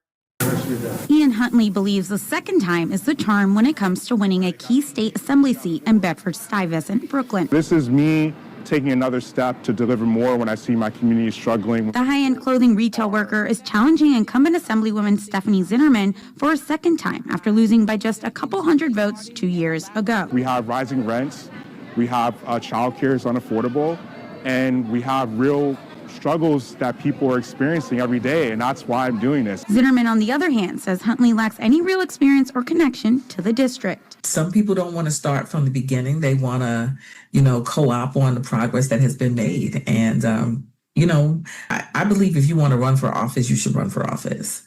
But I do think that you have to have a resume and you have to have some receipts of having served the people. Huntley is a member of and is endorsed by the city's chapter of the Democratic Socialists of America. The political organization is looking to grow its ranks in central Brooklyn, where the DSA already has a foothold through officials like City Councilman Chiosei and State Senator Jabari Brisport. Our politics really try to embrace. Well, Neff's already drunk. Caroline's not happy with them. Yeah, I'm not surprised. We were supposed to leave 11 minutes ago, and we pushed it back to 7 p.m., so. A multiracial working class. The candidates running in Bed-Stuy are from Brooklyn, are from Bed-Stuy, have built lives there. The DSA has been criticized for struggling to connect with Black voters and their issues, especially around home ownership. But a recent dispute over an eviction case in the neighborhood has offered an opportunity to bridge the divide. The same market forces and the same crooks and capitalist cronies that try to steal from tenants and to try to exploit tenants do the same thing with Black homeowners. Huntley and other DSA candidates have rallied around the issue, showing support for candidates in state committee races or district leader positions. The push has unsettled longtime leaders who feel the Democratic Socialists remain out of touch with the community. We have outsiders who are basically trying to determine who should be the leaders of our community. Henry Butler is a district leader in the area who believes that the move to challenge him by candidates who have support from DSA officials is racist. You can always find a puppet that will do your bidding. That has always been the way. As you guys know, the DSA slate is, I think, there's one white guy. That's it, literally. I think Orkin might be the only white guy on the DSA slate, right? There's literally one. It's so funny. Two? Who's the other white guy? Yeah, the DSA slate is all Latino, Black, Muslim, straight up one white guy, I'm pretty sure. Eli is not on the DSA slate. He's just endorsed by DSA-backed colleagues. Matt Bennett and David Frum are still mad. The DSA left. So Caitlin asks Abdul El Sayed, about why he's erasing old posts, including a dozen tweets championing defund the police. Because my colleagues at K-File here at CNN found that you had deleted thousands of old posts on X, on Twitter, sometime before launching your Senate campaign. Some of those posts included messages that said, that championed the defund the police movement, described the police as, quote, standing. Why are we treating people saying defund the police at the peak of Black Lives Matter as though they're like saying the N-word and they deleted like bad posts from the past? Isn't that a little fucking nuts? Like, candidates normally go back and like delete slurs that they've said on social media. Okay? And I find it very strange that like we're literally looking at the background of some of these wonderful candidates that are running right now. We're like, well, it says here that you were two-based. Says here that you were in favor of dramatically restructuring the funding vehicle for the police and hopefully tackling some of the root causes of crime. And I think that's basically the same as, you know, saying a slur. Like, how did we get to this point where the media is so overwhelmingly reactionary that we're pearl clutching about a candidate's past statements on an issue like defund the police? Like, they so successfully bastardized what this meant. They so successfully created an environment where, like, even if you were in support of this at the time, like, it should actually tarnish your reputation. This is part of the reason why I, at the time, said defund the police is not a bad statement. It's not a bad slogan, but we are allowing it to become a bad slogan by not accurately explaining what it means. It's the equivalent of with Black Lives Matter, when people were like, oh, Black Lives Matter means all lives, or Black Lives Matter means white lives don't matter. And people were like, no, it just means Black Lives Matter, right? And they stood firm on that message and people understood what it meant. Whereas with defund the police, everybody panicked immediately. The Democrats were the first to come out and be like, this is communism, this is bullshit. And now anyone who's ever said defund the police is being treated like they've you know, done a hate crime in the past. It's so strange because, like, to me, it's reflective of how right-wing society has become. Because nobody ever calls into question a fucking politician that says Muslims are not preferable to dogs. I would rather substitute all Muslims with dogs. No one's calling into question politicians that are literally running right now on mass deportation of all black and brown people. And we're instead doing this shit on the left side where we're like, oh, well, you said defund the police. It's reflective of how far right we have swung as a society. And yes, it is caused by Dem complicity. Democrats had no investment whatsoever in ever holding cops accountable. That was clear. They wanted to keep giving cops more money. And, you know, they very quickly first tried to neuter the movement. Then they very quickly attacked it and tried to position themselves as being antagonistic to this pie in the sky idealism, you know, endless budgets to law enforcement, basically a domestic occupation force, no accountability whatsoever. What is this? Oh, yeah. I mean, it's classic. This was peak woke. It's a shame it has to even be stated. But of course, Black Lives Matter. We fucking love you. Keep fighting the good fight so everyone understands this. I want everyone to feel safe, respected, and have all the great opportunities to do great. The replies on this really give good insight on how much fact-checking is being done on X these days. Most of the replies are saying he changed, Lemafayal. Literally not a single person even verified if the tweet was real. Cringe. Wait, the tweet was real. Ah ha ha ha. I'm not even going to delete the main reply. That's just too good. Armies. Why did you take those posts down? Well, let me just speak to a vision for public safety that I think all of us can agree with. I think all of us want to be safe. We want to know that we can get home safely. We don't want to worry about being the victim of somebody's violence, whether it's from a neighbor or the state itself. And we got to get serious about the kind of policing we need. And for too long, we have not invested in the kind of recruitment and retention and retirement that has people from local communities wanting to join in and be a part of keeping public safety. But also for too long, our answer to every problem has been someone with a gun, and that's just not always the right answer. I think we can invest in things like community violence intervention. I think we... So good. God, love this man, dude. My fucking goat. My king. He's so goddamn good. Boom. Stood firm, said the part, said exactly what he means. Respect. We can invest in things like behavioral response. And that has earned broad agreement, whether you're talking about folks in law enforcement or you're talking about folks who have been long thinking about how to reform our system. So right now, I think we got to get past the past and start thinking about the kind of future where we're actually answering the challenges that people have in their communities with the right kind of resources. And I learned that as leading Wayne County's Department of Health, Human and Veteran Services. I had to rebuild the juvenile detention facility working alongside law enforcement. So would you say you feel differently than you did before? Well, look, at that time, I was a professor. I was teaching at the edge of criminal justice and public health. At this point, I'm running for... Yes, I'm fucking hammered. Oh, you got the Tims. Oh, did I get Tims? We got the beef and broccolis, the butters. We got the butters, bing bong. Sit the fuck, yo, sit the fuck down, pussy. Yo, sit the fuck, yo, sit down, bitch. Yo. Come in my city. Come in my city. Don't have a drink with me before the game. Are you crazy? I'm not drinking. You want some real fucking weirdo energy? You're not drinking. Maybe I'll have one. Sit the fuck down. Hold on, we got Amir coming in. Yeah, I know, I can tell. This is why Caroline was apparently Sit down. upset with you. Sit in the This chair. is why Caroline was upset Sit with in the you. chair. Stream, motherfucker. No, I'm done. Show me how you stream. Who we have waiting? Who waiting for? Amir, he's here. We gotta go. They're bringing him upstairs right now for the kafia, for the New York Knicks kafia. Yo, show him the beef and broccolis, bro. Show him the beef and broccolis.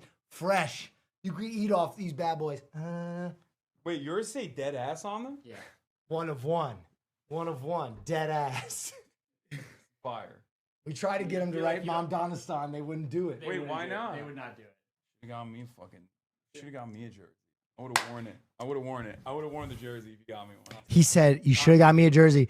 What time did I ask you to hang out? What do you mean? What time did I ask you to hang out? I don't know. I was streaming. I asked you to hang out 3 hours ago. And you said, why? He said, why? We outside. We outside. Show him the fresh ass beef and broccoli butters. Amir's here. Hi there. Bro, I got special Nice to meet delivery. you. Wow, you switched it up real quick. Yeah, I code switched because I didn't want to scare our guest. Yeah. That's what we have here. This is That Nick's Kafia. Wow, thank you so much. Thank you. You guys deserve it. Thank you. That's crazy. Dude, this is So fire. we gotta take the subway. Let's go. Come on. All right. That is tough. Do your send off. That is tough. All right, everybody. We're outside. We're in Mamdanistan. We're gonna go watch the Knicks win, or maybe Wemby will pull up. I don't know. Chill. Yeah, like that. Say it again. Chill. All right. Anyway, love you guys. I'll see you tomorrow as always.